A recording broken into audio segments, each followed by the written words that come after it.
We're in episode 2 of Star Trek Starfleet Academy. Is it better than the first episode? Yeah, it is better, but it's still garbage. Still really sucks.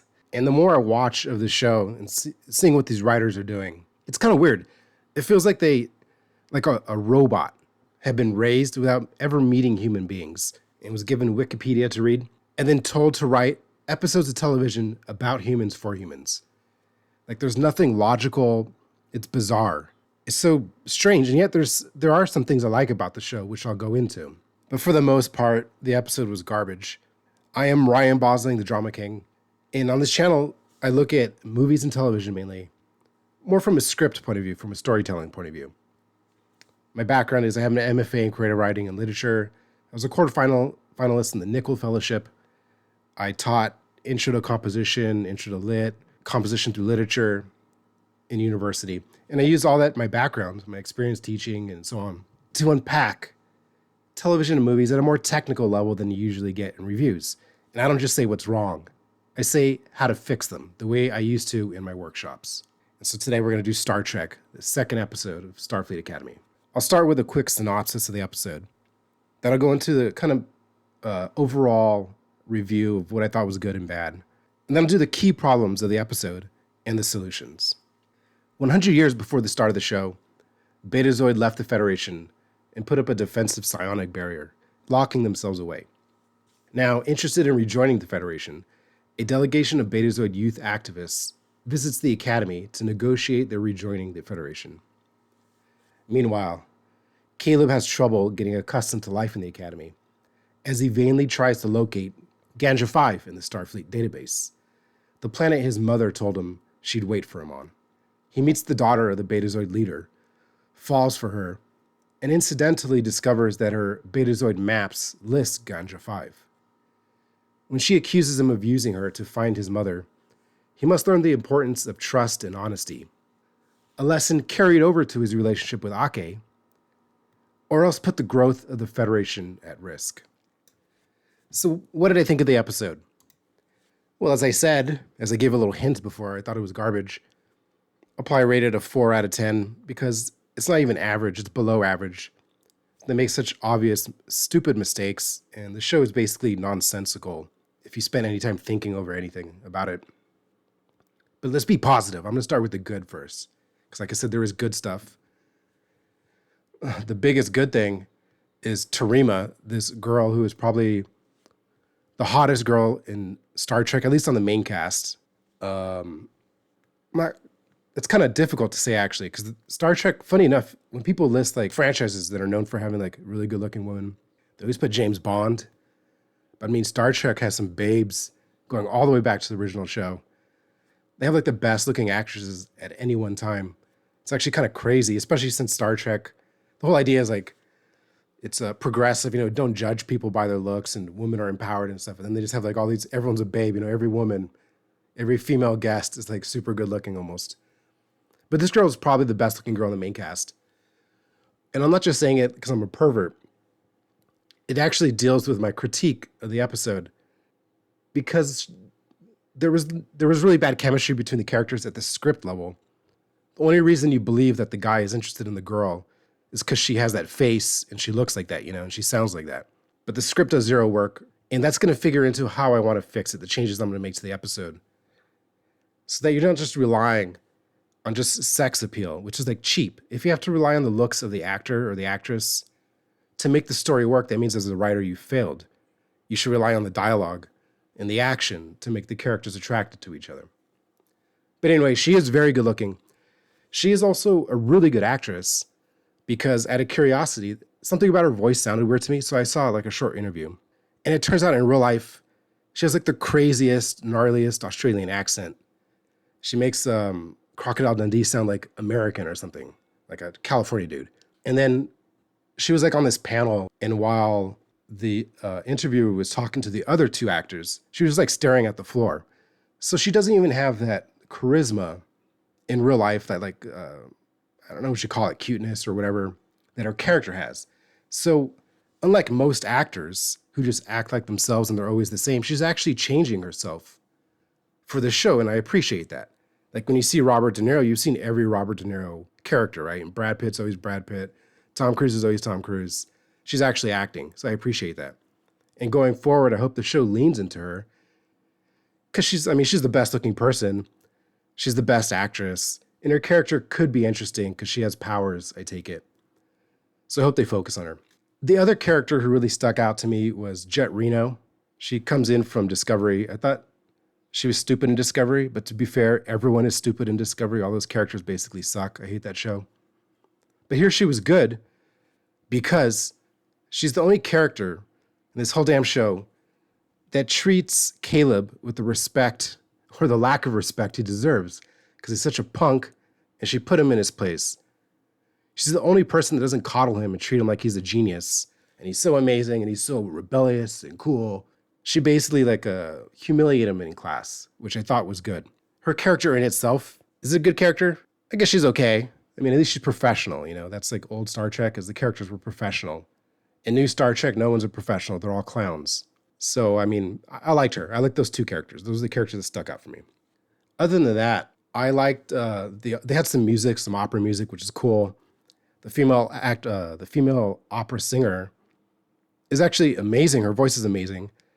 And I looked her up and she's really good looking in real life. So I don't know why they covered her face up with all that makeup. Like if you have somebody who's amazing, just use them. Let her be herself and sing. And I hope they bring her back. I liked how they kept the mom as part of the story, at least in the background.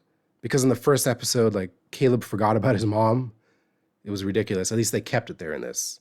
And other than that, I guess there really wasn't that much more I liked. Oh, I like the captain's quarters. I wouldn't mind her quarters or her office, whatever that is, being my place or something like that. It's kind of cool looking.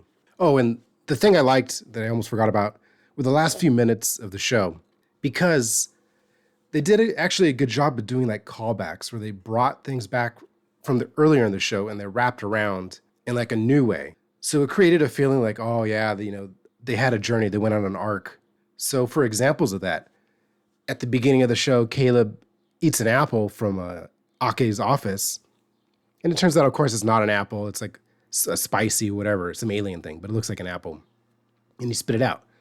At the end, now that the two of them are reconciled, before he leaves her office, she throws him an apple and he looks at it and he takes a bite. And this time it's a real apple, a normal sweet apple. So thematically that worked. And so it's interesting that the writers do things that are good. They have the instinct for it. But as I'll show later on in this review, at more basic elements, they completely suck. It's really strange. I also liked how at the end he's walking down the hallway and they have this music going. And he's seeing his friends walking past him, smiling at him, looking at him. He's feeling good. He had that relationship with a girl. It creates a feeling okay, now the ship is feeling like home. And the people are family. So you get that feeling from the end of the episode. Then he goes into the room and the guys are there. And it turns out the brother of the girl is there. And they're joking in the background. Kind of like a Guardians of the Galaxy style patter.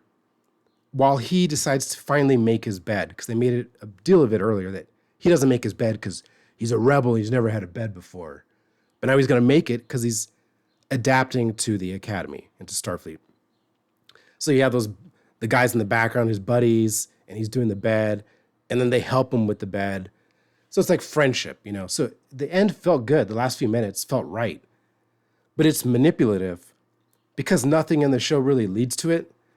So basically they're screwing you with your emotions. We're doing easy, cheap jokes and the music and the camera angles of people walking past and smiling at you to make you feel good and think it's good. But it didn't work. And I'm going to show why it didn't work throughout the episode. So now let's stop being positive and let's trash this show. What do you say?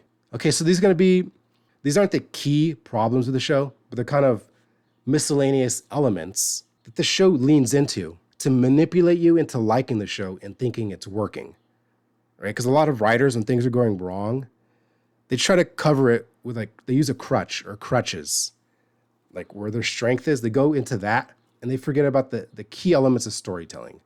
And so a lot of these are the crutches of the show and these writers. And actually, I would say new Star Trek as a whole kind of uses these things. So the first one up would be the terrible tone of the show. First off, they have hip-hop music. Yes, that's right. They have actual, street hip-hop music. You expect to see, kids breakdancing and like spray painting in an alley. Like they have that soundtrack in this, and it's not ironic. They're doing it because they think it's cool and it's a school. It's like a high school kids, a little rebellious. So they put the hip hop track. I don't think I've ever heard hip hop in Star Trek, and I hope to never hear it again in Star Trek. It's completely ridiculous that you have music from 1,000 years before being played. Like, when was the last time you felt like listening to like walking through high school? Yeah, I'm listening to Byzantine music. It's just, I don't know. It took me out of it. It was stupid. You don't need to put modern stuff into it. That goes against the whole spirit of Star Trek. Then they use a lot of inappropriate language, and I'll list them here, but they have a lot of stuff with genitalia, like fish dick, hooking up, dick, balls. And then they put other modern stuff like bro, bruh, dudes, baby. I don't know. Oh, God. There was so much of this stuff. Like, you hear more slang in this show than you do if, like, you just go to a bar or a club or some sporting event. Like, it's so over the top. It's so contemporary. So 2020s. And it's not even appropriate. Like, even if the show is YA, why are you talking about dick and balls and stuff so much? Like, it's just not Star Trek. It's not really YA. And it doesn't work in the moment. It's like self-conscious because they think they're being cool. They think they got their finger on the pulse of young people. But it comes across as over the top and like obvious. I don't like it. It takes me out of the show, basically. And then the show has a lot of backpacks and hoodies. It's just like a normal high school, normal college or something. It just feels off and self-conscious. The second element I didn't like is the nostalgia stuff, the callbacks. So they have Boothby Memorial Park. They have the James T. Kirk Pavilion. And then when I think they were sitting in an alcove in the hallway. They have like a screen above them, between them. And on the wall, if you like freeze it and look closely, which is what I did, it's not obvious. Obviously, you're just like watching the show, but if you stop and look, it's a Picard quote. And the quote is, "It is possible to commit no mistakes and still lose. That is not a weakness, that is life." He told that to Data in one of the episodes of The Next Generation. Okay, so think about that. Why would they put that quote from 1,000 years ago in the hallway? Like, is it that good a quote? I mean, yeah, it's kind of a cool quote. It's one of Picard's famous quotes, I guess. He has a ton of them. But it's not that good a quote. So why are they like worshiping the stupid random quote some dude said? Second off, how do they know he said that? Picard wouldn't have told anybody. He wouldn't be like, guess what I said? I just slam dunked with this awesome quote. He's not the type that would brag about just stuff that he says. Now, maybe Data recorded it. But we saw we saw Data die at the end of that, what movie was that? Nemesis? That's when he first died. As far as we know, it didn't seem like he gave all of his awesome Picard quotes to the Federation. Like, here are some quotes, save these, and put them on the hallway 1,000 years from now. I don't think he did that. And then, of course, he came back in the show Picard, and still he wasn't really, like, going nuts over Picard's quotes. So I don't get how they even know this quote happened, how he said it. And there's another aspect of this, too. Like, they have Boothby Memorial Park and the James T. Pavilion, the James T. Kirk Pavilion. Okay, why would they name those things after those guys? How is Boothby important? He was a groundskeeper for Picard. He might have a soft spot in our hearts as Star Trek fans, TNG fans, because we saw him interact with Picard when Picard was like, he would talk about him thinking about the past, and I think they showed him a few times when Picard was on campus and he reunited with him and thought about, like, I think he gave him advice when he was a kid in the academy or something. Okay, so for us, yeah, Boothby's kind of a little cool. He was there in a few episodes. But why would they name a park after the groundskeeper from 1,000 years ago? It just makes no sense. And then even when they show the sign in the show, they do the music, the Star Trek music. Like, it's just so self-conscious, and it's the memberberry thing. It's so stupid and cheap.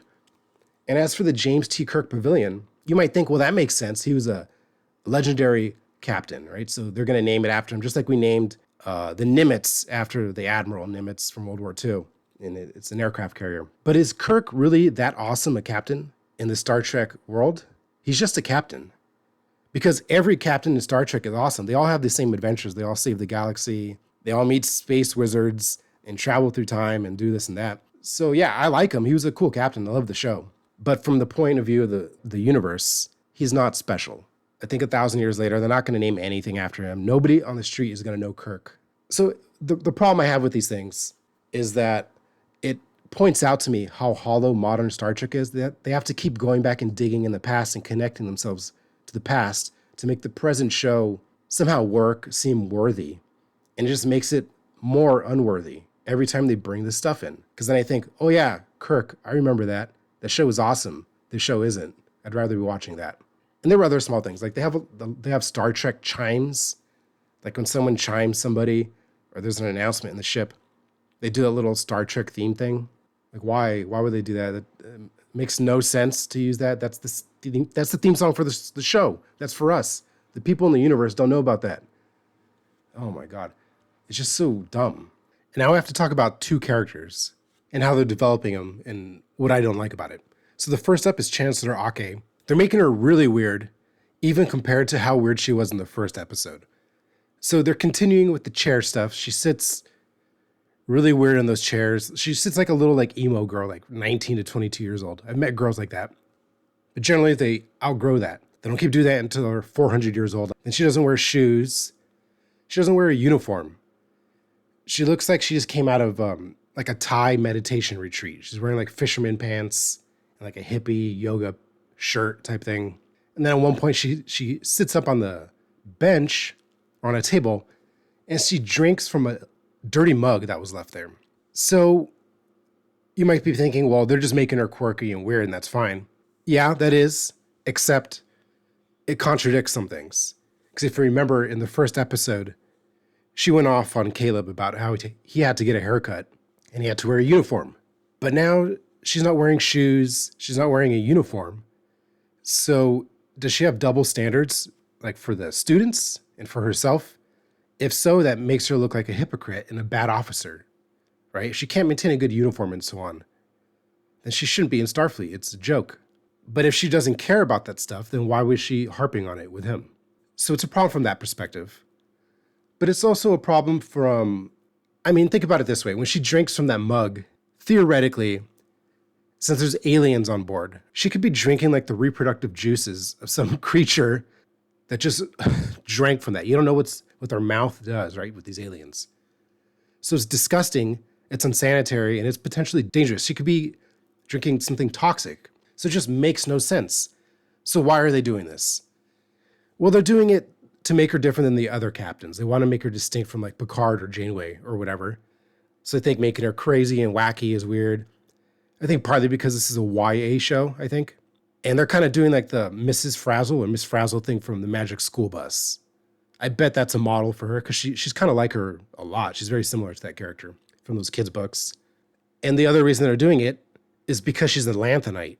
And so Lanthanites were introduced in Strange New Worlds with that one woman with the weird voice. And so this woman's the same species. And that woman in that show is like super quirky, supposedly. I think she's a stupid character. She's not funny. She's not interesting. It's just silly. But because they made this woman the same species, they think that she has to be similar. So she's quirky now, just like that other woman, even though they have different types of voices. So I'm not sure what's up with that. But the character just doesn't work. And now we come to Caleb.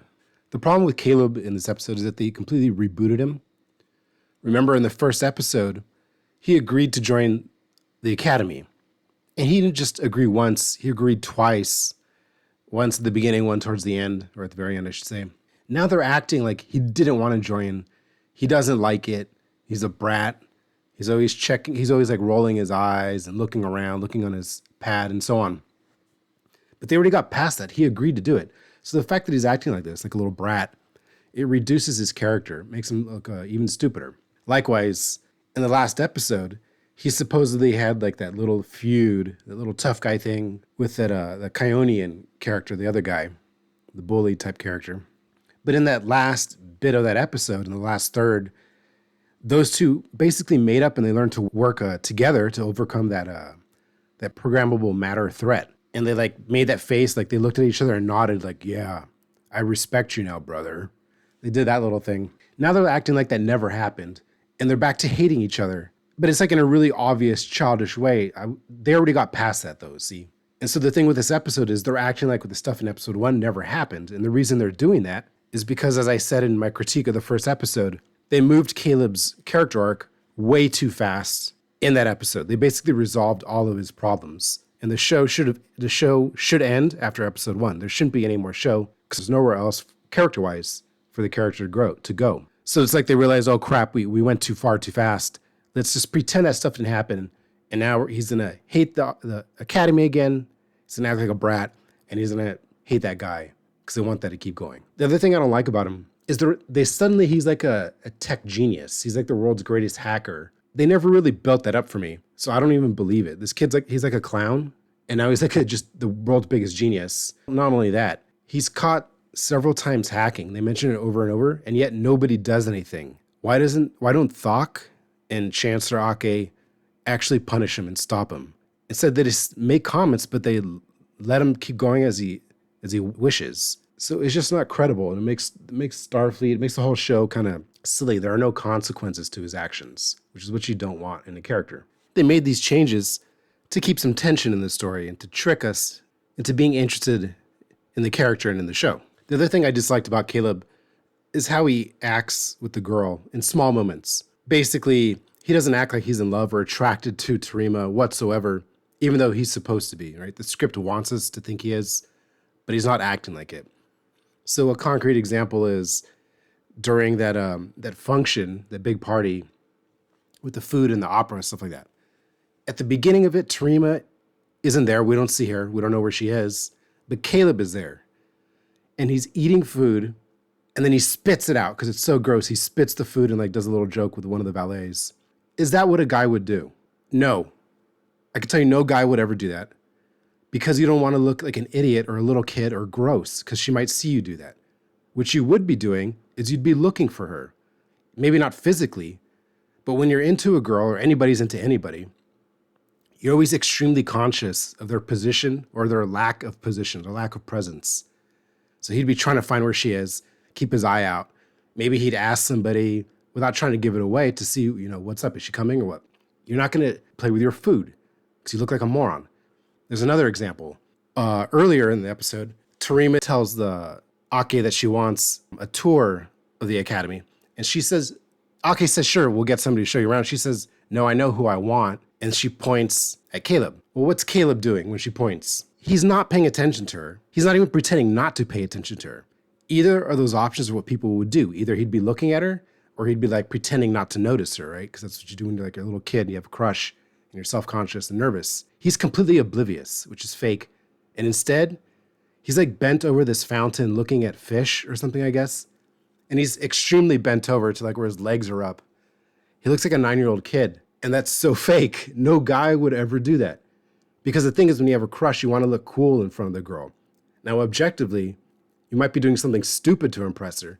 But in your mind, you think you're a badass. You think you look good. You're cool. You're going to win her over. He's doing subjectively stupid stuff that he knows would be stupid in front of her. It's embarrassing stuff. And he's not even conscious of her. His mind's not on her at all. So it feels like this guy is not attracted to her. The character, to me, feels gay or non-sexual, which is a failure on the part of the script and the actor. I think the actor's a pretty bad actor. But it also feels like these writers have never been in love or had a crush. Because this is obvious stuff. It's just bizarre. Why are they having him act like this in front of a girl he supposedly likes? And there's another example. He's shown in late to one of the diplomatic meetings. He got in trouble. So the guards pull him in and sit him down. And it creates a little bit of a hubbub because he's late. He's the only guy who's late. And so everyone was looking at him. And so what does he do? He starts playing with his zipper, which this isn't a tick. He's never done it before. But he's zipping up and zipping down really fast, making noise. The doctor gives him a look or tells him to stop. I forget what, but he gives him a look at least. And so he zips it a few more times just to annoy him. So his attention is not on Tarima, which it would be. And then he's acting like an idiot again. So I don't believe that this guy is at all attracted to her. To me, it's a complete failure. And they could have fixed this so easily. I don't get why this went wrong. Why are they doing this? The final kind of miscellaneous thing I don't like about this episode is that they're introducing the concept of a war college as part of Starfleet Academy. And I really have no idea how this war college works, how it relates to the Academy. I spent some time thinking about this, actually, because it was bothering me. Okay, first off, war college, that's a real concept. We have that in real life. There are war colleges for each of the branches, I believe, but they're not for new recruits. 20-year-olds don't go to war colleges. War colleges are for military officers, like in the middle of their career. They go to war college basically to get like a master's degree, a PhD. It's continuing education to further your career and to get higher, rank and more responsibility. So if you're going to take it literally, they got it completely wrong. They don't understand war college. It wouldn't be here, and it wouldn't be young people. It'd be old people, guys in their 30s and 40s, going to war college. So let's say that's not what they're doing. There's two other options to what they can mean by war college. One would be that for whatever reason, they've completely changed Starfleet, the Academy, and now the war college trains security officers, and everybody else goes to regular academy for some reason. So basically, like Worf in this world would have gone to war college, and then when he comes out, he would have like that yellow uniform. And for me, that's still weird. That's still problematic. Why would you split it off like that? Because like Worf and security officers, they still know everything else that normal Starfleet officers know. And Worf did a lot of stuff besides just pushing like fire torpedo, just one thing, He was still a regular officer. So I don't get why the distinction is there, because before they didn't have that distinction and everything was fine. So now why do they have that distinction? The other possibility is that by war college, they kind of confuse the terms and they think this is like West Point or Annapolis or something like that. So it's like a college university where kids come out of high school, they go to this war college and they get like their bachelor's degree and their commission once they finish. But even then, West Point is its own entity. It's not in the Naval Academy. You don't have like a little West Point class and then everyone else is in the Navy. Like you don't mix West Point and Annapolis. So I just don't get why this war college is in here like this. It's bizarre. Who's in charge of it? Is Ake the chancellor of the whole thing? Or is she just in charge of the academy kids and then this other guy is in charge of that? Like, how do they work together, delegate responsibility? I really don't get it. But anyways, aside from like those technical things that I don't like, it doesn't make sense conceptually, because the whole idea of the Federation and Starfleet is they're not about war. The Klingons and the Romulans and the Cardassians, those guys are about war. They have war colleges. Starfleet only used force in self-defense as a last resort. Supposedly. Of course, every episode they're blowing shit up because it's TV. But the idea is it's not about violence. And so by putting this in, they're turning the show darker, even though they themselves say they're moving away from darkness. The burn was the darkest period. Now they're trying to come out of that. So then why have this war college in there? And I mean, let's think about this practically. What would they teach in war college that they wouldn't teach in Starfleet? Because Starfleet, as we've seen, they can use torpedoes and phasers. They do fist hand-to-hand combat. So what are they teaching in war college that's aside from that normal stuff that they already teach? So are they teaching like about horses and carriages and muskets? Is that what they're doing in war college? I just don't get the purpose. And I think it's bad for the franchise to do that. They're kind of desecrating the whole ideal of the show. And I'm not saying you have to stick to something. I'm not like dogmatic about things. But my point is, if you don't like Star Trek, don't write a Star Trek show. If you wish you were writing Star Wars, go write Star Wars. And if you can't get that job, then don't write sci-fi. Do a different show. Because Star Trek is about something, and you have to stay true to that, or you're disrespecting it, I think. All right, so now we're at the main problems. The first main problem with this episode is it takes forever to start. So this episode is supposedly about the Betazoids. But look, the first time they mention the word Betazoid in this episode is at the 10-minute mark. And there aren't Betazoids, Betazeds. I'm not sure when you use Betazoid or Betazed now. I don't know, I'll probably mix it back and forth, whatever. You don't see a Betazed at 10 minutes. They just mention it. They're giving background information. Then they do another scene or a few scenes. And then at 13 minutes, they mention it again, Betazoid. And they continue with the background info that the captain and the others should already kind of know, but they're giving it for the audience, obviously. So that means you're at 13 minutes before the show's even gotten to the point. What I always liked about Star Trek, and one of the key elements of Star Trek, is do you remember in good Star Trek, like before, or up to Enterprise, let's say, but like TNG, original series, whatever, before the first commercial break, they would always give like the key elements of that episode, of the main plot. And then they would get to like a little dilemma or something unexpected would happen. And then the camera would freeze on the character's face, usually the captain, and it would zoom in. And they do like that startled, surprised Star Trek face as the camera zooms in. And then it does the Star Trek music. And then it cuts to the commercials. And that's when they do the titles and everything. So that's like the intro teaser, the opening of the show. That would usually be at like up to the 3-minute mark to 5-minute mark. So by the time the first commercials hit and the titles run, you know what the show's about. You know probably the main characters that are involved, and you know the dilemma. It's all set up right up front. And that was a really good format for this type of show, for like a 30-minute or an hour-long show. But here we have this show that's an hour long, and we're at 13 minutes. We still don't have a dilemma. We haven't seen the main characters. We know nothing because this is the first main thing about it, why it happened, is because they have so many speeches. So let's run through the speeches. You're not going to believe this. The show opens on Ake giving a speech to everybody. And by the way, isn't it funny how the set is so badly designed that every time they have to do like a speech or a big event, everyone's standing like on a balcony or something, and everyone's just like saluting around. Like, it's just weird. Bad set design. I hate this set. But anyways, it opens on her. At 1:18, the doctor's giving a speech about this mucus thing, which is stupid. I'm going to talk about the speeches in a sec. I'm just running through them. 2:24, we have Ake again giving her same speech. 2:40, we go to this Vulcan officer, his teacher, talking about, I think, xenoarchaeology. 3:16, back to Ake for the third time now. She's still giving her speech. 3:40, we go to Thok, giving a big, stupid Full Metal Jacket speech. 4:45, Ake again. I think this is Ake number 4, still going on, talking about boldly going, whatever that has to do with this episode. And finally, the speeches stop at a little over 5 minutes. That's 5 minutes of stupid speeches. That's 5 minutes of nothing happening. 5 minutes of no characters having any desires or goals, not being stymied, no obstacles, no drama. Okay? We're watching a television show. We're watching a drama, and there's no drama because it's 5 minutes of speeches of one person just running their mouth, just like me right now. Then the theme and the title that comes up. By the way, it's a horrible. It's got to be one of the worst opening music and credits I've ever seen. Oh my God. The music is garbage. There's no direction to the music like the show. And it's like random. It just feels random. It's like a tree growing. I know they're trying to say like they're studying the roots and growing, but it's dumb. It's so bad. It's boring. And I think that really shows how poor the vision was for the show. They couldn't even come up with a good title sequence because they don't know what the show's about.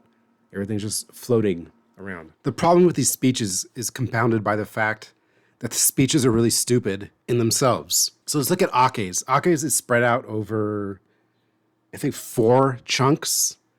In between, they give other people with speeches. So her chunks are about this. The first chunk that the episode starts on, she's talking about if they want to serve the galaxy, they need to make their bed, they need to get to class on time. Tiny acts of service. And these are woven into the tapestry of Starfleet history. Well, let's think about this. How is making your bed and getting to class on time an act of service? Service is helping others, doing things for other people, generally speaking. Making your bed is really for yourself. Getting to class on time is so you learn more. What she's saying doesn't even make sense. Those aren't acts of service. Okay, but put that aside. What she's saying has nothing to do with the rest of the episode. It doesn't set up the episode. Because this episode isn't about making your bed. It's not about acts of service. However you want to define that. The episode is about learning trust. Learning to trust and learning to be open. That's what the show is about. So this speech needs to set that up or introduce those themes. So far, she's not doing that. So let's go to the second chunk. She says 100 years ago, the Starfleet tapestry was torn because of the burn. But if this time period has anything going for it, it's that this is their time. So for me, that's kind of a non sequitur, meaning it doesn't follow. She's saying 100 years ago it was torn, but this is their time. Like that, to me, that doesn't really connect. I don't get what she's trying to say. And again, it doesn't connect to the episode. This has nothing to do with anything. So they're wasting time. The third chunk, she talks about how this is the first class to return to the Academy in about 100 years. And she introduces the War College. So again, she's not introducing anything that deals with the episode. Now you might say, well, it's good she introduced the War College, I guess. But the way I would introduce the War College, if I were in charge of the show, is to do an episode about the War College or the students. Like, that's how you introduce things, is you introduce it when you need it. Don't stockpile like ammunition in storytelling. Just introduce it when you need it, and that's it. The last chunk with her, she says something kind of funny. She says, democracy doesn't live in a place. She says it lives in continuous action. But there's no action so far. This is 5 minutes of speeches, no action. So I thought that was kind of ironic. And then, of course, she has to give the Star Trek tagline about boldly going. So you feel excited. You're like, oh, it's Star Trek. Now, what I found funny about all these speeches that she gives is that they show Caleb standing there bored out of his mind. And he like cracks his neck because he's so bored. Now, if you have a character doing that, if you have a character acting or saying something's boring, it probably is boring. And that's not good for your audience. That means you need to go back and like cut it or change things. So right there, this isn't my opinion. This is fact. And the show is showing you that this beginning sucks and it's boring and there's too much jibber jabbering going on here. Okay, let's go to the other speeches now. The first the first speech they jump from Ake into is with the doctor. He's talking about mucus. Now at first I thought, oh, okay, they're introducing an element of the plot. They're going to do something with mucus because Star Trek sometimes does stuff like that. This could have been like the B plot, let's say. But the problem is the whole mucus thing is they kill that storyline really quickly in the episode. In fact, the mucus storyline is killed 19 minutes and 35 seconds into the show. So basically right after they introduce this thing, they kill it by having Caleb walk into that girl, the hologram girl. Even though she's a hologram, I guess he hits her and he drops the mucus and they do like this stupid little kid joke thing, Nickelodeon style, where he has mucus all over him and they have to spray him. So, I mean, the joke's not funny, but whatever. I guess it's for kids, that aspect. But my problem is they had the doctor give him this speech about the mucus and then they end it right after. Like if you're going to introduce the mucus as some sort of project that they have to care for it, they should have to care for it and make it part of the storyline until the end or very close to the end. So since they kill it right after they introduce it, don't put it at all. It's a waste of time. There was no need to do that. And in fact, I think for the rest of the episode, they don't show anybody carrying that, even though they're supposed to be carrying it. So maybe I missed it. Maybe they did have it in the background or something, but I don't think they did. So this was completely useless. So that whole doctor thing, that speech he gives in the classroom, useless. The next speech they give in between Ake's is they have xenomythology. I think before I said it was xenoarchaeology or something, but it's xenomythology. And the Vulcan professor is saying that they dropped that subject 100 years ago with the burn when Starfleet shifted from understanding others to defending against them. So I don't know what the hell he means there. I mean, I hate the burn. I guess I don't really understand it too well. During the burn, were they like waging nonstop war?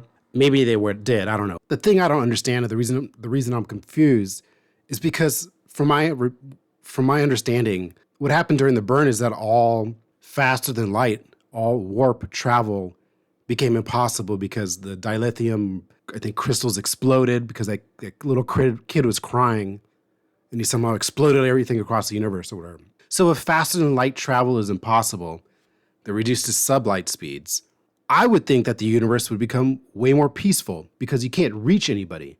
It would take you like 4 years just to go to Alpha Centauri, or more than 4 years because you can't go at the speed of light.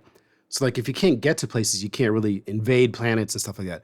So I don't get how they're saying they're hinting that the universe became more, not the universe, the galaxy became more violent. I don't get it. Maybe I'm missing something. And this, what I'm saying, connects to the episode because one of the key, like the foundational ideas of the episode is that the Beta-Zeds or Betazoids built this psionic wall to protect themselves during the burn. But if nobody can move faster than light, then to me, they don't seem to be in much danger. So I don't get it. I think they need to, whenever you're doing sci-fi fantasy with like high concept, you need to really nail down the basic principles so everyone understands the rules of the universe. And I'm not getting the rules here. They really didn't explain it. It should be clear for people who don't follow every episode of stupid shows like Discovery and so on. But it seems like another example of them killing what Star Trek and Starfleet stand for. And now they killed it in the burn, and now they're bringing it back to where it was before. So why did they even introduce the burn? What was the point of it if they're trying to go right back to where they were during the age of Picard and all that? The next speech is actually my favorite one. It's Thok. She's giving her Crimson Tide Full Metal Jacket speech. You know, when you're in the rain, talking to your soldiers, you're like in G.I. Jane and stuff, you're like yelling as a drill sergeant. She's doing that thing. She's doing a really bad job of it. She says that the class isn't about self-defense or weapons. It's about her, of course. Her, because she's so tough And she's like screaming at the students in a way that's not at all scary. But here's what I thought is funny about this. What does she tell them in her big, bad speech? She tells them one day, they're going to look death in the face, and she doesn't want them to show fear. Well, am I going insane? Or did every single one of these characters face death the last episode? Literally the first episode, just before this one. They all faced death. And Thok knows this because she was in the room with the kids when everything was falling apart around them. And she was like screaming for help. She was dying, she thought, and she was like screaming and yelling and freaking out. And they had to save her life. And now she's yelling at them like an idiot. I mean, the show heated. Ugh. Okay, so apparently, I guess this means that the writers don't watch their own show. They don't watch the other episodes that people wrote. Right? The writers have no idea what's going on here. So they have her screaming this stuff. But anyways, my overall point is every one of these speeches was pretty much worthless. It had nothing to do with anything. It's just people yelling and talking. They're giving you background info. But the problem with background info is it's not dramatized. You want to give info while you're giving the storyline, while you're having action, while you're having stakes, while characters are forced to make decisions and grow. So in my solution later on at the end of this thing, what I'm going to do is just cut this crap. You don't need 5 different speeches or whatever it is. Just give one speech if you want a speech. Because think of how like good Star Trek would have handled this. How would Picard have done this? If Picard had to give like a opening day speech to something, what the show would have done is they probably would have opened with him talking at the end of the speech. Like he'd be given the last few sentences and it'd be like 10, 20 seconds and everybody would clap and then he'd like step from the podium and talk to Data or whatever. You don't do 5 minutes of it. Now, when I said that they did nothing but give speeches for the first 5 minutes or 7 minutes or whatever, including the title sequences, I'm actually being really generous there because 15 minutes into the episode, they're still giving speeches, but they don't look like speeches. So what I mean is in that episode, in that scene in the turbo lift, after they do the stupid crap with the doctor and Ake is like moving around in her from bench to bench or from seat to seat to avoid him like a little 6th grader, which is another stupid thing about it I should have mentioned earlier. I don't get why she's doing that. But after that, she and Thok talk about the Betazoids. In that, it looks like it's not a speech because you have 2 characters talking, but they're just giving background information. There's no subtext. There's no goals, no motivations, no objectives or opposition in that conversation. So it's not a dramatic scene. It's not drama. It's just a speech split up with 2 different characters, A, B, A, B, A, B. So that's not drama. And then later on, they do that scene where Ake, the War College commander, and Vance are discussing the visit of the Betazoids. And again, this isn't a real scene. It's a speech in disguise. And I know you're thinking, wait, the War College commander and Ake disagree, and they're having an argument. But actually, they're not, because their positions don't really make sense. I can't understand what does the War College guy want? What does he want in that scene? Well, he's upset that they're sending kids, a youth delegation. But so what? That's not up to him. The Betazoids can send whomever they want. What's he going to do? He's going to tell them no? Or is he going to force them to send other people? So his objective, his opposition isn't real or meaningful. There's nothing he could do about it, so why is he complaining? You see? So there's no way for him to possibly win that argument, meaning it's not a real dramatic argument. He can't possibly win. What he's doing is stupid. The reason they did this is because they know that they just have characters ping-ponging background information back and forth for us to know. So they have to introduce the leader of the Betazoids, that older guy. They have to introduce the youth delegation. They have to introduce the fact that the Federation really wants them for this reason and that reason. This is all background information you would find in like an encyclopedia. You shouldn't have characters giving encyclopedia information like that in a scene. This isn't a real scene.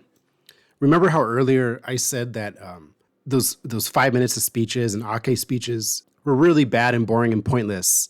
And the show told us that by having Caleb crack his neck and look bored. Yeah, remember how the show gave that away? Well, this scene also gives it away, that this scene is bad. Because the characters start walking when they're talking, giving this exposition. They stop on the stairway to talk. They're talking. Then Vance says, Well, let's discuss this more. Come. Then they walk literally like maybe 2 steps, 3 steps to the top of the stairs, and then they start talking again. Okay, why do they do that? Walking 5 steps doesn't make a difference. It's ridiculous, right? And nobody was like trying to get past them. They didn't have to leave the stairs. The reason they left the stairs, he's like, come, follow me. We'll talk. We'll discuss this more. 2 feet away from here. The reason they did it is because the writers and the director knew this scene is dead ass boring and everyone's just standing around talking. So they want to create the illusion of movement.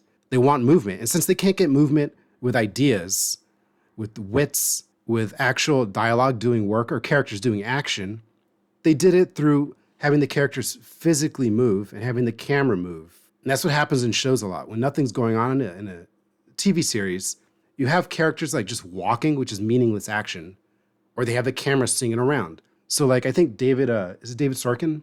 He's famous for the walk and talk, where in his TV shows and movies, characters walk down the hallway and they're like talking a million miles an hour, saying all kinds of stuff. But that camera is like moving down the hall with them and the character's moving. The reason they're doing that is because it's boring. A lot of background dialogue, a lot of crap going on. So you got to trick the audience into thinking something is happening with physical movement.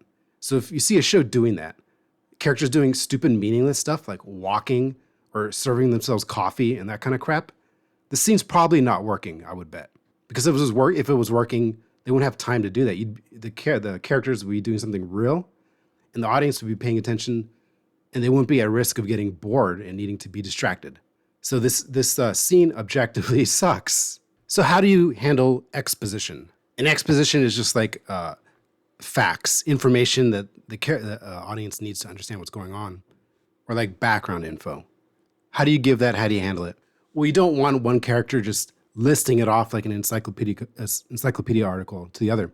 What you do is you give the information, as much information as you need, when you need it, directly in scene as much as possible. That's the best way to do it. So look, just say Aki's on the bridge.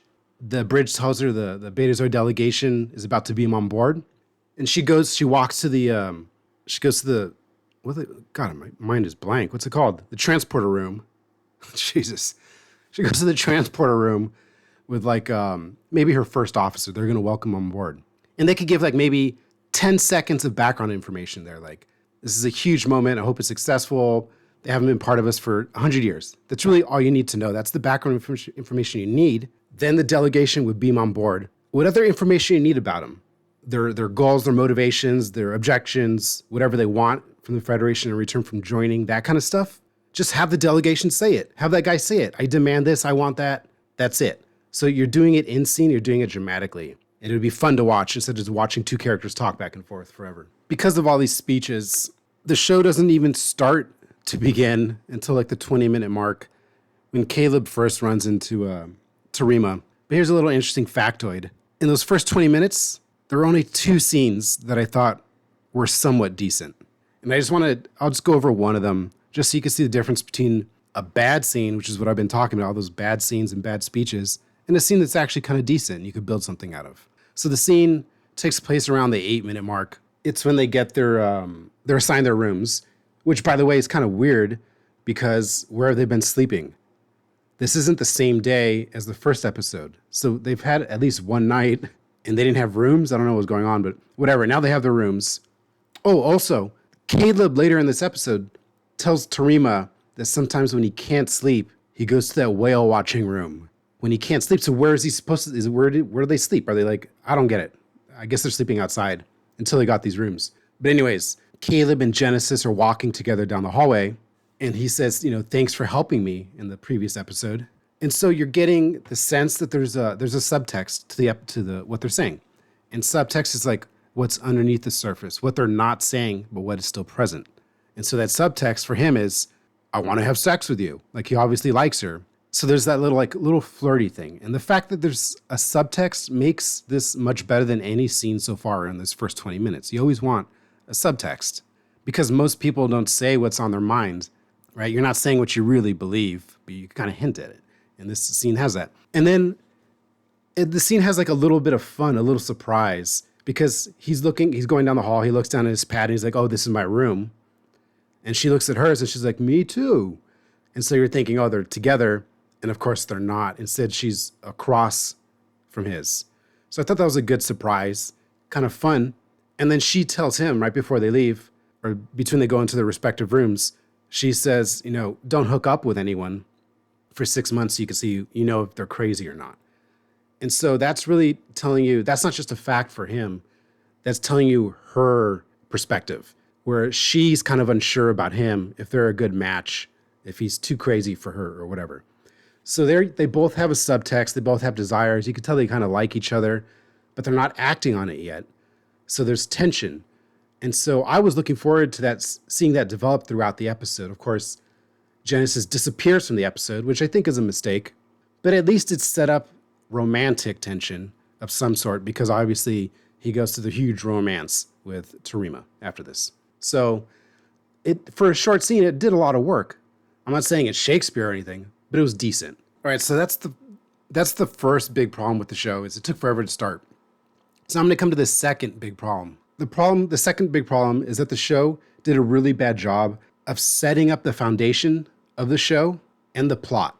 In other words, the key elements didn't make sense to me, and it was illogical. So I'll give specific examples, and let's start with the basics. Why did Beta Z leave the Federation? I don't really get why. I could come up with answers, like maybe after the burn, they felt the Federation betrayed them, they didn't protect them enough, something along those lines, but they didn't fully explain it. So if I don't know why they left exactly, then I don't understand why they want to rejoin or what they need in order to rejoin and what they want going forward in the future. And there's another related fact. This psionic barrier, this wall, they never describe it. They just mention it a few times, but it was really puzzling for me. Is this thing physical? I doubt it is, right? It's probably, how do they build it? They made it with their minds? Is it like, I guess they're turning Betazoids into Jedi Knights, basically, or like Psychers from Warhammer. They can use mental power. And do they all do it passively, or do they have like a cult or religion where that they gather in a room and they just like have their hands out and they're like holding this wall up? I don't know how that works. I don't know how big this wall is. Is it just around the one planet, or is it like huge, like light years in diameter? Because one of the key elements of the show is that Caleb finds out that Goja 5, I guess it's in Beta Z space. And Terima says the reason she has it in her star maps, but it's not in the Federation maps, is because possibly it, I guess, was discovered or made or something after the burn. So the Federation never discovered it. So if that's the case, then that means the wall would be huge to encompass it, I would think. Because here's the problem. Here's the problem with the wall. I like the idea of Betazoids being kind of powerful, like to be able to like hurt people mentally and stuff like that. I don't like the idea of them having like godlike powers where they could just take like a quarter of the Milky Way and put a wall around it. That's kind of bizarre. Because then they're so powerful, they don't need the Federation. So I think the show is like short-circuiting themselves, where it doesn't make sense where they would need help if they're this powerful. It kind of ruins the concept of the episode. If there is no communication, no movement through that wall, whatever this wall is, however big it is, then that means the Betazoids are backwards technologically. They're backwards in terms of fashion. That means they don't have any news. They don't have any cultural contact. So this delegation going on board, the Athena, they should have been in awe. Like they should be like staring with their eyes popping out of their skulls, seeing all these aliens they haven't seen in forever, seeing all this new technology. Like they would just be dumbfounded. I mean, think of like North Korea. When North Koreans defect and they come to South Korea or the West, they're just blown out of their minds. They can't understand it. Like we have genes, we have cell phones, that's crazy. Or think about like, I think the show is, they're basing it off of Berlin, like the East and West Berlin and the wall and stuff like that. Once the wall came down and the East saw the West, they freaked out. Like all the rock music, the jeans, the leather, punk fashion, like they went crazy historically. And yet these guys don't seem to be like fish out of water at all. They don't seem surprised or anything like that. So I was really confused by that. Another thing I didn't understand about this whole Betazoid thing is what's the deal with this youth delegation? That was really, really bizarre to me. Why even do that? Why not just have representatives of the president or their version of the United Nations on their planet? They're coming to talk to us to rejoin. Why did it have to be a youth delegation? In the first place, In the second place, they didn't do anything with youth because when they come on board, guess who's in charge of this group? Not a youth, it's an old dude. Didn't they just say it was a youth delegation? So why is an old guy in charge of it? Why does he talk for them? Well, talk in quotes because he uses sign language, and I'll come back to that. Why doesn't he even talk to anybody or consult? He's just like a dictator saying what he wants, and then he's like, no, the deals are closed. He doesn't even consult with the youth. So how is this a youth delegation? It's like they had an idea, and then they dropped it as they were riding. They forgot they did that. So I would just get rid of the youth thing. It's stupid. Then also with this guy in charge of them, I don't get what he wants. Because did he come to negotiate joining? If so, why is he just negative? He seems to not want to come. So then why did he come? What forced him? What was the leverage that led him to come, even though he doesn't really want to join? Because he knows that his demands are unrealistic. So there's no reason for him to waste time going there. So I don't get this whole thing of why he's there, what he wants, what this group is there for. Just the basics aren't clear to me. All he does is he goes there and just trashes Starfleet and trashes the Federation. So he obviously has no respect for them. So he doesn't want to join. Then they describe Tarima as like a leader. She's a leader in this youth delegation. She's part of this movement. Well, how much did we see her leading? Zero.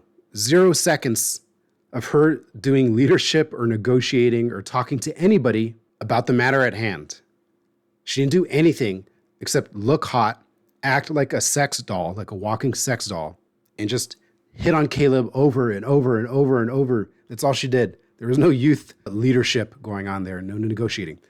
So that was also confusing. Why describe her as a leader if she's not leading? She's not doing anything. She's not doing shit. The whole youth movement delegation thing is so weird. Because when was the last time in history you remember high-level negotiations between the United States and another country ever happening with a youth delegation? Like youth movements, protest movements, the reason they're a movement is because they don't have power. And if they don't have power, they're not going to be negotiating, rejoining a foreign body. Now, the funny thing is, they describe this as a youth delegation in several points before they arrive. I think the War College guy and Ake and Vance call them children. So the whole time before they showed up, I was expecting to see like 8-year-olds or 9-year-olds. Seriously. I thought there was going to be like little kids with crayons coming on board. But no, there's like not a single kid. They're not kids. They're like all 25 at the youngest or whatever. At the end of the episode, Tarima and her brother joined the academy. So they're not kids. Another weird thing is I was looking forward to seeing Betazoids like using their psychic powers. And guess what? 0 psychic powers in the whole episode. So what's the point in using them if you're not going to use that angle? Then when they show up, the guy's using sign language. Why is he using sign language? I really didn't know why. I was like, whoa, okay, these Betazoids are kind of weird. I guess something happened in those 100 years, or maybe I missed some episodes of Star Trek. And I was thinking back to like Deanna Troi and her mom. I was like, wait, did they use sign language? I don't remember that. Like, I was seriously wondering that most of the episode, every time that guy was on moving his fingers around, I was like, what the hell is going on? Well, guess what? Of course, the actor is deaf. So they're having him use sign language. But let's think this through. This is a guy who's psychic. He has psychic powers. They've been locked in a wall. They lock themselves on their planet. They don't see any aliens. There's no outside communication. Why does this guy know sign language? Everybody he would ever see, he could talk to with his mind. He could use psychic Betazoid powers. He wouldn't know sign language. He wouldn't need it. Nobody talks on Betazoid. They don't use their mouths to talk. They use their psychic powers. This is a thing, I mean, there's so much about the show that just doesn't make sense. The writers aren't thinking things through. Okay, so let's say this guy knows how to talk and use sign. He knows how to talk because he's a diplomat, right? He's the president, I guess. And he spent like the last week learning English just so he could come on board and talk to people. He learned spoken language just for this mission. Even then, he wouldn't use sign language. The problem here is that you have Betazoids who use mental powers. And then on top of that, the writers layered sign language onto it. So they're putting too much here, too much on the plate. And they shouldn't have done that. It's just confusing because I didn't know like what's part of Betazoid, what's their capacity of their psychic powers. Maybe the fingers have something to do with it. I couldn't figure it out. It's just that the actor is deaf and they wanted to do that. to be, what's it called? To show diversity or whatever. Now, I don't have a problem with diversity and that kind of stuff because in real life, I am left-wing politically. I don't get angry when they have black actors and stuff like that. Some guys do it on YouTube. I don't care. But I thought using sign language was really bad here. And I'm also going to throw something else here. In this episode, they put this guy using a wheelchair, and it's not an electric wheelchair, which we have today, over 1,000 years in the past from when the show takes place. No, he's using a manual wheelchair where you have to use your arms. I guess it's a programmable matter wheelchair, but you still got to use your arms. So I really didn't like this. And it's not because I hate diversity for the sake of diversity. It's because it doesn't make sense within the context of the show, obviously. In this time period, they could fix basically all medical problems. And the whole point of medicine is to treat the underlying condition, to manage pain, and to maintain people's or increase their standard of living or maintain the standard of living, all while doing no harm, right? Those are the tenets of medicine. So if you have a problem that prevents you from using a wheelchair, or you have a problem with your ears or whatever, so you can't hear, you can't talk normally, these doctors, it would be their duty, their professional duty to fix it because they can fix it. To not fix those problems when like the kid's a baby when he's born or whatever that, it would be basically evil and they should lose their right to practice medicine. I mean, nobody today, like if your kid is born with something that's preventable, you don't say, yeah, let my kid be screwed up for life. Don't treat him even though you could treat him. And it's not an issue of money. I just want my kid to suffer for the rest of his life. That doesn't make sense, right? Like you would fix it. So I think this wheelchair thing, the sign language thing, I think it's the wrong way to handle diversity. Because if you're in Star Trek, the way you handle diversity is aliens. I mean, there's aliens everywhere. That's diversity. You have different viewpoints, different philosophies, different religions. That's diversity. You don't need to do something silly like having characters wear eyeglasses. Like today, nobody walks around with a codpiece. That's like what this Ake is doing with glasses. It's like an old ancient thing that she doesn't really need, but she's choosing to do it. I mean, the fact that Ake insists on using glasses means that she should probably lose her commission. She should not be allowed to be a captain. Why? Because it's a danger. Let's say the ship gets hit and her glasses fall off her head, somebody steps on them. Now she can't even see the readout. She can't read the messaging. She can't control the ship. She doesn't know what's going on. I mean, in real life today, fighter pilots need 20/20 vision. The last problem I'll mention about the Betazoids is why is the whole school watching the negotiations in progress, right? They set it up in like this mall. It's like in the Las Vegas casino. This is what the ship looks like, or like a cruise ship. But they just put them in the middle of the atrium and they set up all those chairs. Every single student is there like staring at them as they're handling diplomacy. One of the key aspects of diplomacy is you don't want that public. You don't want what's said public. You have to keep that behind closed doors because when you're doing diplomacy, you need to talk about what you really think, what you really need, what you really want. You can't stick to the talking points because if it's public, you need to stick to your public stance, your talking points. But when you're doing diplomacy, you drop that garbage because it's not real and you talk about the real matter at hand. So that's why you set it off. There's a difference between public and private. So them doing it in front of the school is just so ridiculous. It's so bullshitty. And then I thought it was funny at the end when he agrees to join the Federation because they're gonna put the capital of the Federation on his planet instead of Earth. Then like Tarima stands and then everybody starts standing. Like, why are they standing? That was so cheesy. It's not a vote. It was like a Dead Poet Society, but worse. And let's just do a little more foundational thing, a foundational question. Why are they handling the diplomacy at the Academy in the first place? When we want to talk to another country, when you're going to negotiate, we don't say, take me to your college. That's where we're going to talk. I want to do this in your random ass university, one of your universities, one of your colleges. Let's go to community college, and that's where we'll handle this in public, in front of everybody. Like, obviously, you would go to the headquarters, you would talk in a conference room, whatever. So, like, just the basic premise of the show that they're going to come here and negotiate rejoining at the Academy makes no sense whatsoever. Nobody has ever gone to, like, West Point to negotiate the end to a war. So, I mean, the whole time I was watching the show, basically, I felt I was watching, like, an alternate universe. Not in the sense that I'm watching a fake Star Trek world, which obviously I know I am. But I felt like I was watching a show written by people from another universe, where there's a whole different logic.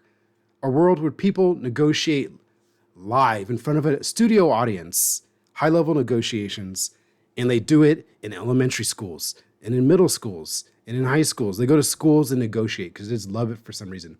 Like nothing makes sense here. And why is Vance involved? Why is Ake involved? Vance is an admiral. He's a random ass admiral. Ake is a chancellor. Okay, she's like the principal of a school. Why are these people handling the negotiations? That's not what they do. You get diplomats to do that. So how do you fix that? Well, I'll go into detail, but basically, why didn't they just have a diplomat come to handle it? And the reason they're there is just to give a tour. The person wanted a tour, so that's why they're coming. They're not coming to negotiate. They're coming to give a tour.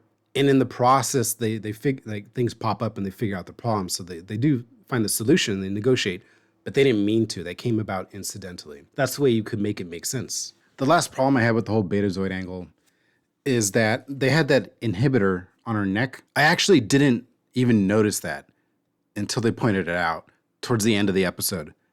I think if you're going to have an inhibitor, it should be really obvious and it should be weird. It's like most of the episode, you see that and you're like, what is that thing? What's wrong with her? Why is she different than everybody else? Maybe this is just my problem because I'm blind. And same thing with that thing on her tooth. They make a deal about that gem on her tooth. I didn't even notice it until they brought it up. So I think it's more effective if you make it obvious and so the audience has that question in their minds what that stuff is until it's explained. So it's a small thing, but it's kind of big. I'm going to make that a big part of my how I fix this episode, the inhibitor. The next big, so that what I just talked about, that was the problem with like the Betazoids, the setup of how they handle the Betazoids, the diplomatic stuff. The second thing is the romance between Caleb and Tadima, or what's her name? Tarima. Specifically, what they want and how they're attracted to each other. Because in romance, there's usually two dynamics at play where the characters are attracted to each other because they see something in the other that they like or that they aspire towards in themselves that's not present in the society around them and that nobody else appreciates. So like maybe both sides want freedom. That's kind of what they're doing here. And that's kind of like the Thelma and Louise style. Both sides want to break out of society. So it's like a team, them two against the world, right? That's the first dynamic. The second dynamic you could do in romance is the two sides are opposites. Opposites attract. The other person is unlike anyone they know, anybody in their society. And it's that difference, that alienness that's intriguing and causes them to like each other. It's like the other person feels an emptiness in them. The big example of that would be like Pride and Prejudice with like Mr. Darcy. He's completely different than everybody else. He's quiet, he's dark, he's alone, and so on. So in this, I didn't get the dynamics between them because they weren't nailed down. So I'm going to go through some specifics now. And I'm going to start with Tarima. When they do that whale scene in that whale room, I guess the Academy has whale rooms for whatever reason. I wonder if they have other creatures too, like a lion room, a gorilla room. I don't know. But in there, she says she wants to escape to live in the world. But she says she can't because she has responsibilities. So there's two problems there. First, what responsibilities? What responsibility is she shown taking care of in the entire episode? And I'll save you having to think about it because the answer is zero. All she does is run around. She runs around up to the edge of the academy. That's the first time we see her. She's sitting on that bench doing whale watching when she should be getting ready for engaging in diplomacy. So she's skipping her job to go whale watch. Then she runs off with Caleb to go to the whale room. Then she runs off from the diplomatic function to follow him. So she's not showing any responsibility. And like I mentioned before, she's not even a leader. She doesn't show leadership. She doesn't talk to anybody in the episode really, except for Caleb. So when she says that she wants to escape and live in the world, but she can't because of her responsibilities, it rings hollow and it makes the character seem empty because there's nothing behind this. I don't get it. The second problem with that statement is that if she knows that she can't escape, that she can't live in the wider federation, the wider galaxy because of her responsibilities, why does she come on the trip? Supposedly the youth delegation pushed for this to join. But now she's saying she can't and she doesn't want to join because of her responsibilities. So the whole episode is a bust just with that comment. There's nothing consistent here. No consistency in her character and no consistency in the purpose of the episode. Later on, she says she likes rules, but that he doesn't. Does she like rules? What rules does she follow in the episode? I'm not going to repeat what I just said, but she's basically running around doing whatever she wants. That's not a person who follows the rules. So again, things aren't consistent. Later on, she explains that she likes the whales because they're a big thing that doesn't care about you. So it's freeing. I'm not exactly sure what she's saying there. I guess she's saying that because she's like a princess or the daughter of the president. I guess she's surrounded by a bubble, like with a secret service, their equivalent of that, valets and servants and all the whole thing. So she wants to be anonymous. But in the episode, how often is she surrounded by guards and valets and servants? And she never is, obviously. She's alone. She does whatever she wants. She doesn't ask permission. So I don't get why she'd want to get that feeling of being free, because she already has that. One funny thing is he talks about how whales are never lost. And then she asks if he's a whale. And I was like, yeah, on the pants. Anyways, a related thing to this is her father at one point says that we maintain strict boundaries around our children. Because for whatever crazy reason, this episode turned Caleb into the key thing that this negotiations circle around. Because they're like obsessing over how Caleb was allowed into the academy and what that means and what the academy stands for. Blah, blah, blah. It's ridiculous. They shouldn't be talking about this random kid. But then he says they maintain strict boundaries, unlike the Federation, because Caleb's allowed to do whatever. But does he maintain strict boundaries? So that connects to what I said earlier about she's doing whatever she wants. So they're saying one thing, but they're showing another. And that's a failure of the writers, because they didn't think this through and really nail down what she represents, what the Federation represents for her, and what she's rebelling against, truly. So the plot, there's nothing there. It's like vapor. There's nothing to grab onto, nothing for her to react against or be attracted towards. Towards the end of the episode, Caleb kind of makes a joke that they could have bonded over their mutual terror of trusting people. But did she ever show a terror of trusting people? From the very beginning of the episode, she was basically humping his face the first time she saw him. And she's always outright saying, you have to trust me, be open with me, be honest with me. She says that over and over and over, like every conversation she's saying this kind of things. So I don't see a mutual terror of trusting people. So again, the script is saying something that isn't borne out by the actual plotting and the actions and the characters. So I feel completely unmoored. I don't know what's going on here with these characters and how their romance is functioning. What do they see in each other? What do they like? What don't they like? What's the attraction? This is why in this episode, nothing actually happens. There's zero plot in the episode. Because as I always say, plot is about characters doing things to accomplish their goals, getting blocked, and having to do something else. So they keep trying to get something. In this episode, nobody is trying to do anything. They just run around, look at whales, they talk. If you notice in the diplomacy sessions, they don't actually do diplomacy. The way these scenes work, it's kind of funny. The guy, Sadal, gets up there and says or does his sign language about what he wants. And then the Federation's like, no, we can't do that, but let's take a break. And they do that, I think, 2 or 3 different times, where they literally, each side says like one thing, and they go for a break. And then at the end, the reason Sadal decides to join, to go back to the talks, because he's walking out, is because his daughter asks him to stay. So the plot is so thin. Well, let's look at this from another angle too. From Caleb and the girl, their romance. How do they learn to trust each other? Well, there's nothing there. There is no reason how they learn to trust each other. Nothing happens for them to trust each other, except the script says, okay, now it's time.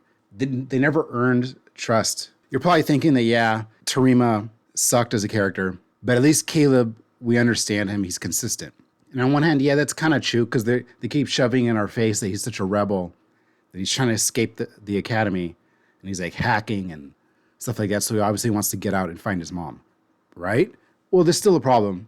The problem is that the story never engages with the deeper levels of Caleb. We never see more of him. And that's what you want. In each episode, via the plot, you should be getting to know new angles of a character, new depths to them. So here, why is he a rebel? Psychologically. And they never explore that. You never get to the deeper reasons, which should help you understand why he's attracted to the girl. So what I mean is, the reason that he's afraid of being open, he's afraid of honesty, he's closed, should be, and probably is, they don't say it, but probably if I were analyzing this character, the reason is that because his mom left him. He was so invested in his mom when he was a kid. She disappeared, and so now he's afraid of opening up to other people because he could experience that pain again, especially women. So that's why Tarima is such a big deal here, and not like the Klingon dude, because it's not really dudes, it's women that it's focused on. And it's like a close relationship, a relationship of love, whether that's maternal, like with his mom, and with Ake, who he's also not opening up with, or romantic, like with Tarima. So that's the deeper level of the character that this episode should have gone into. The fact that he's afraid to invest in a woman and then experience possible loss. So I would have had the plot deal with that a little bit more, to bring something new out in him, to explore his depths. And so now I'm coming to like the big element, the big problem with the romance in this episode. And that's probably the biggest plot point and what the whole episode should hinge around, but it doesn't right now. And so this deals with the map. Because remember, he can't find that planet. Is it Goja 5 or something? He can't find his mom's planet on the Starfleet maps. But he ends up finding it on the Betazoid maps. Okay, so the way this works is he's giving the girl a tour because she's desperate for him to give her a tour because she's in love with him. She wants to hump his face for no reason. She's just in love with him. And so they go on this tour. And at a certain point, he's giving her a tour. And he's like, you know what? Let's do something I need to do. Let's handle my business on your time because I'm a disrespectful piece of shit. So they go to stellar cartography and he searches for his mom because I guess stellar cartography is different than just looking up on his tablet. I don't know why that would be. It's not like Wikipedia doesn't show certain countries. And like if you go to the CIA database, you'll find secret countries, whatever. He goes to stellar cartography. It's not listed. So she sees that. And she's like, wait, hold on. And she waves her hand over the computer. And I guess she uploads the information from her bracelet, her Betazoid Atlas, her Wikipedia. And now he finds the planet because it's in the Betazoid archive. All right, so skip forward a little bit. And he happens to mention in a conversation where she's asking about honesty and stuff, that whole thing. He happens to mention his mom, that he's looking for his mom, and that he found her in that database. He finally found the planet. And so the girl's like, wait, hold on, back up. And she basically accuses him of using her to get the information to find his mother. And so she's angry because he wasn't open. He didn't just ask her or tell her why he was looking. And he reacts, he's kind of thrown off and he doesn't really forcefully push back at that. In other words, the script is acting like, yeah, she's right. He's at fault and he was wrong. Then later on in the episode, he says that the reason this happened, the reason there was this misunderstanding or whatever, he says, I got scared. You'd tell your dad to walk to leave the negotiations. And I never get to find my mom behind your wall. And so this doesn't make any sense because if you're following the script sequentially, he didn't ask her for the database. He was looking on his own on the Starfleet stellar cartography. She offered completely on her own. He didn't ask. He didn't say anything. She just gave him the information and he found it. So what this means is he never used her. He never wanted to use her. He didn't even ask her to help him. So what they're doing is they're adding psychology post-fact. They're retroactively changing the script to make it seem like he used her to get the information. Now, that is a good plot. If he had used her, that would be good. Because then that deals with honesty and truth, and he's looking for his mom, like all the elements mesh there. But that's not actually what they did in the script when they wrote it. So you need to change that. You need to make it so he does manipulate her or use her to get the information, and then he would like fall in love. She would find out, and that puts the relationship at risk. That's how you want to do it. That's not how they did it. They screwed that up. And so now before I go into the solutions, I want to talk about one last thing, a general problem with the plot in this episode. And that is that it's incredibly boring because nothing happens. Nothing happens in this episode, which seems contradictory maybe because you think a lot happens. But let's look at it. So the main plots are the diplomacy thing between the Federation and Beta Z, and then the romantic angle between Caleb and Tarima. So let's look at the romance first. What happened in that plot line? Well, like I said already, he takes her to look at the map thing. She offers her information to him. Then later she blames him for using her, even though he didn't use her.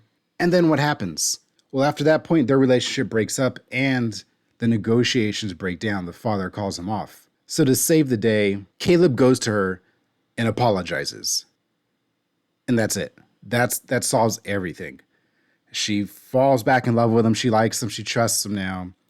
She talks to her dad and tells him not to leave. And then the dad, the president, meets with Ake and Vance, and he agrees to join, and everyone starts clapping and standing up and all that crap. So basically the whole plot of the romance angle and the negotiating angle too, actually, is just Caleb apologizes and talks to her. So that's a really bad move. I mean, this is a Star Trek show. You want some action, but more than just that, because you don't always need action every episode, although I would aim for that in some form.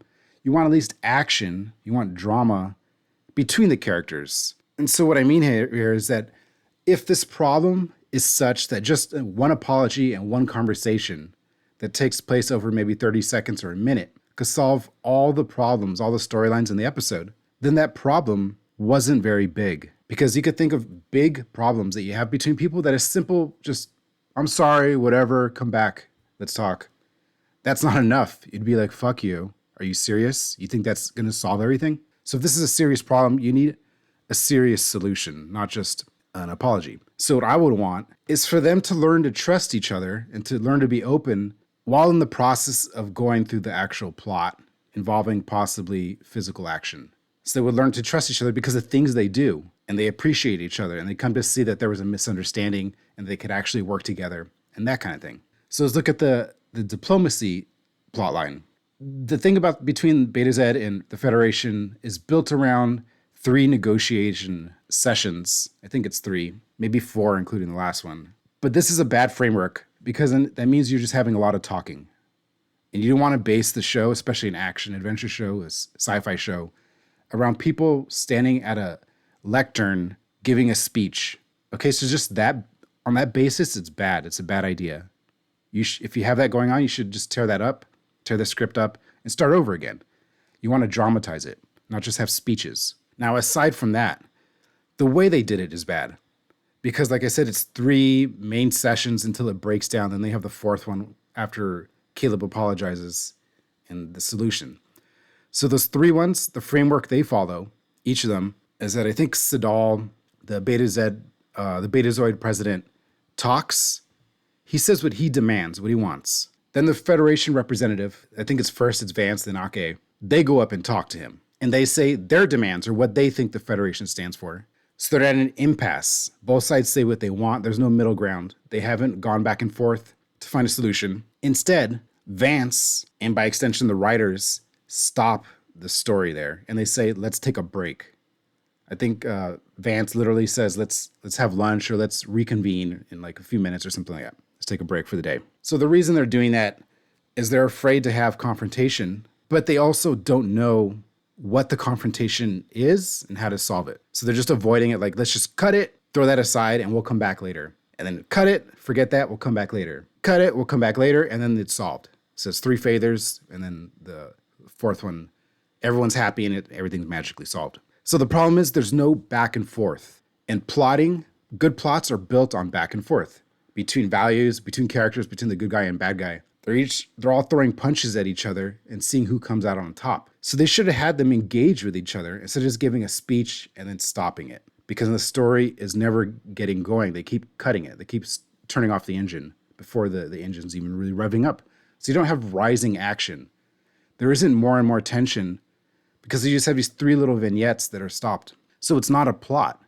And there's no movement in the story. They're stuck like on stage 1, and then it jumps to stage 2 when it's solved. But you don't want that. You want it to go up, up, up, up, up, up, more and more tension. And you're like dying to see how this is going to resolve. And then they figure it out somehow through the plot. So in my solutions, I want to fix those problems, get some actual action in this, possibly. Physical action, character action, action between the values. I want movement and the plotting. And you want to go through an arc in the story and the characters. So you want some sort of movement. You want stuff actually happening. And there's a really easy way to understand why the show is boring. The first plot point in the show, the first obstacle, is at 46 minutes and 33 seconds. Now remember, this show is almost an hour long. So to have your first major plot point at after 46 minutes is ludicrous. This is horrific storytelling structure. You're setting yourself up for failure. Like if you're building a bridge and you use this kind of engineering, the bridge would just collapse instantly. This is horrific. And so to understand why this is bad, I'll just go over quickly the structure to traditional TV shows and movies, but really it's any form of storytelling except for video games and modern poetry, but everything else that applies to books, stories, plays, and so on. Stories have a beginning, middle, and end. That goes back to Aristotle. He basically describes it like every story has a point at which it begins. Every story has a point at which it ends. And everything between that beginning and that end is the middle. So you have the beginning, middle, end. Now that sounds like a very simple, almost stupid and worthless way of breaking down stories or plays back then, as he was describing. But you could really break that down a lot and get a lot of information from that. And that's a good place to start. And that's where most people start understanding storytelling. You have a beginning, middle, end, or act one, act two, act three. Okay, so what do each of those parts do? How do you break it down? Well, the beginning of the story, in terms of time, like how much you devote, should be about a quarter of the total length. So if you have a traditional movie with like 120 minutes or 2 hours, so that means the beginning would be 30 minutes. At the 30-minute mark, that should be the end of Act 1. You could do it earlier, but no later than 30 minutes. Then the end is also 30 minutes at most. Then Act 2 is everything in between, 60 minutes. So you'd have 30, 60, 30, that equals 120. That would be a perfect traditional structure. Now, that's not really true anymore. We kind of changed that. They want things shorter and compressed. So they go for like 20 minutes at the start. Because the quicker you set up the story, the sooner your story is ready to go. And then you get into the fun, exciting parts. And the ending, you want it as short as possible because by that point, all the good stuff has already happened. And people are just ready to leave, go take a dump, go to sleep, whatever. They just want to get out of theater. So if you could do it in 5 minutes, that's fine. You don't want a super long ending that goes forever, like in Lord of the Rings, those movies. Okay, so in the beginning, what are you doing? In the beginning of the movie, you're setting up the characters, the themes. You're setting up the characters' goals, what they want, what they're afraid of, and what would happen to them if they don't achieve their goals. So you get stakes from that. And then at the end of Act 1, they're going to set off on their journey to achieve whatever they want, and they face their first roadblock. And now they're faced with a puzzle.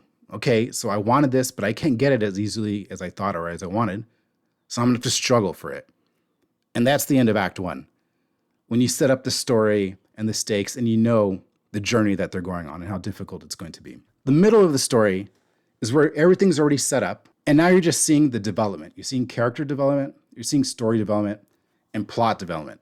So things are getting more complex in surprising ways that the audience can't foresee. So that's why they're sticking in the seats and they want to see what happens. Because they're really invested in the characters and the characters achieving their goals, but they're facing overwhelming, unexpected obstacles. So you want to see how this turns out. And so that proceeds in an upwards fashion in terms of tension. So it's getting more and more difficult. And the timeline is getting tighter and tighter. So like you got to defuse the bomb and you only have 5 minutes. And I have 2 minutes.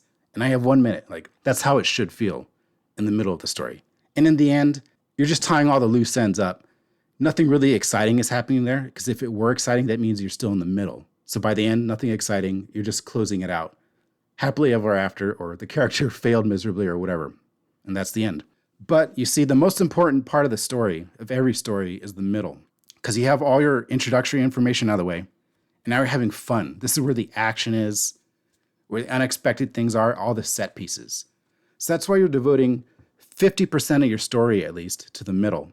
And the beginning and the ends are shorter. So to go back to this particular episode, in an hour-long episode, they get their first plot point at 46 minutes. So that means Act 1 of this movie is 46 minutes. That's 46 minutes out of an hour of you basically waiting for things to start. You're bored. But that also means that from 46 and a half minutes to about 54 minutes and 15 seconds, where the president agrees to join the Federation, everyone stands up and claps and they do the happy music. That's the end of the middle. And that's where the end starts. So that means we only have about, 8 minutes, less than 8 minutes of middle. So that's why the story is so damn boring. It's because you wait forever for it to start in terms of the plotting. And you have those speeches, like I said earlier. And then you're only getting 8 minutes of payoff. And that 8 minutes is so short. That's why they have the problem that I mentioned earlier, where everything is solved with just an apology. Caleb's like, I'm sorry. And the girl's like, okay. And the president's like, okay, we'll join the Federation. It's because they didn't give themselves enough time to actually work through the plot in logical steps, going, up step by step by step by step, because they didn't have the time for that. So they had to just solve it with one apology. And just to answer a question you might have, why am I calling that the first obstacle? Because other stuff happens, right? Like he drops the mucus. He tries to run away from the academy. The Federation guys squabble. He has that argument with the Kaonian kid. He talks a few times with Ake. And these kind of things happen. But the problem is those are illusions of obstacles. They're trying to trick you into thinking that you're watching a story when it's all empty. Because if you look at the mucus thing, what are the consequences of him dumping the mucus on his shirt? Well, there are no consequences. He doesn't fail. He doesn't get flunked out. He doesn't get detention. Nothing happens, right? He doesn't even get an F in the class. We never see that. So there weren't any obstacles. And you might think, well, that gave him an excuse to run away from the academy, and then he met Tarima. But he was already thinking of running away. And he would have met her anyways in the very next scene. So him dumping that mucus on his shirt didn't create any meaningful consequences. So that's not the first plot point or the first obstacle. And it doesn't connect to the rest of the story about trust, openness, honesty, and teamwork. So it's a moot difficulty or obstacle. The only thing that has consequences is when the girl accuses them of lying, as stupid as that was, as I explained, because then that breaks up their relationship. And the resolution of that is what allows the Federation to accept Beta Z. So that's why I'm saying it's the first plot point. And it's actually the only plot point in the entire show. And you can't have a story with one plot point. So to fix this, what you want to do is get that first plot point, that first disagreement, as early as you can. And I would say, since this is an hour-long show, and if we're following that typical storytelling structure, that means you're going to want 30 minutes for the middle and 15 minutes for the beginning and the end. That's theoretical. I don't like that, though, because you don't need 15 minutes for the end of the show. Maybe 5 minutes, maybe 3 minutes. So we could extend the middle even more into that where the end would usually be. And then, so that gives us maybe 10 to 15 minutes for the beginning. So this first major plot point, it could be them disagreeing, like in this show as they have it now, or it could be a different thing. But your first major disagreement, first obstacle, needs to happen like within 10 to 15 minutes. And that's what I'm going to try to do when I revise the structure of this. And so now we come to the solutions. And as always, I try to approach fixing the episode from an attitude of good faith. In other words, I try to take what they wanted to do, their intention, and nudge it into place so it works better rather than just like throwing everything out and doing whatever. So I'm going to try to stay true to it, but I am going to change things obviously and add things to make it work better. My version of the episode begins in science lab, in the classroom. And we're not going to do 5 different classrooms and 5 different speeches. We're just going to do one and start this real quick. So instead of the doctor assigning them the mucus, in my version, they're already done with the mucus. This is the last day and they're getting their grades with this particular project. So the doctor's going around from table to table, lab table, to inspect the students' work and like give them a grade. And so Caleb is paired up with Genesis. She's talking to him about school, how she's loving it, but he's not paying attention. He's looking for Goja 5, but at this point we don't know. We just see him looking at something, clearly distracted. So the doctor comes to their table.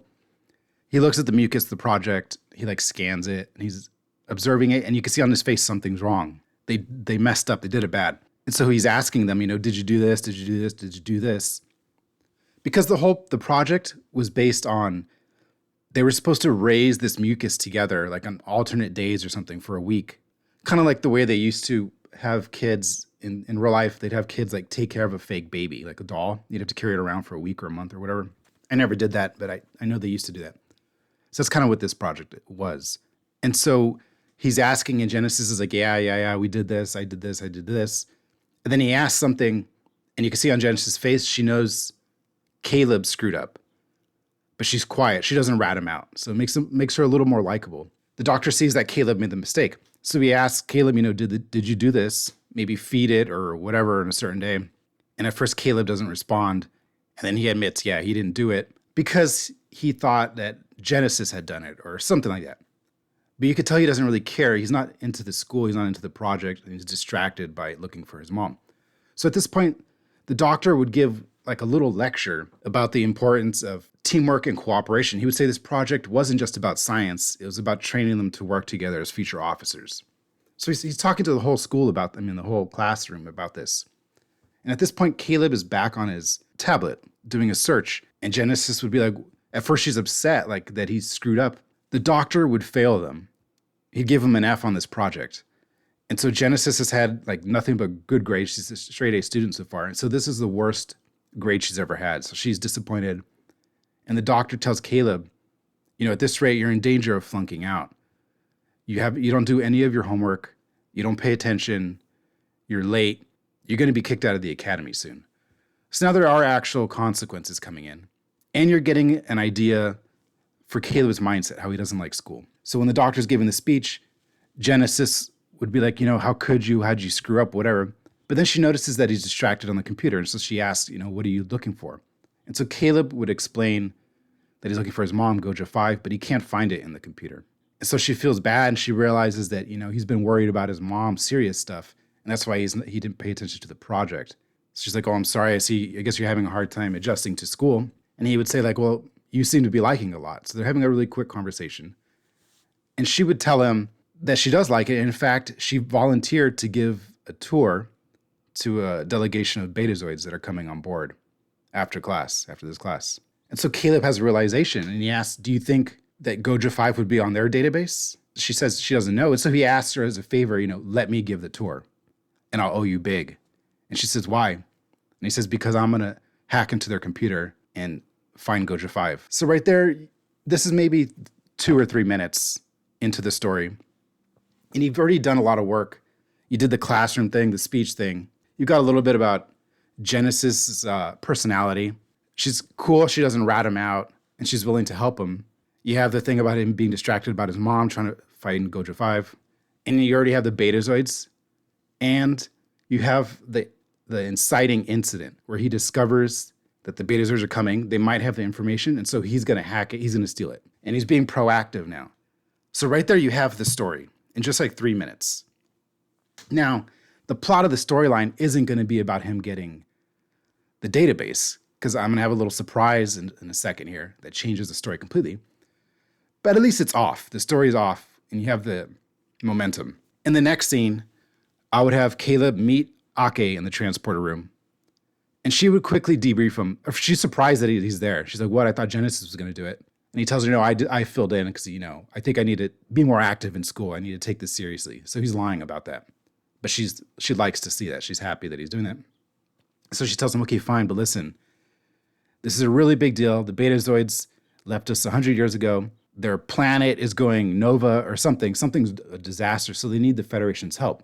And so now they want to rejoin. This is the first time they've ever reached out to join. So she doesn't want him to mess it up.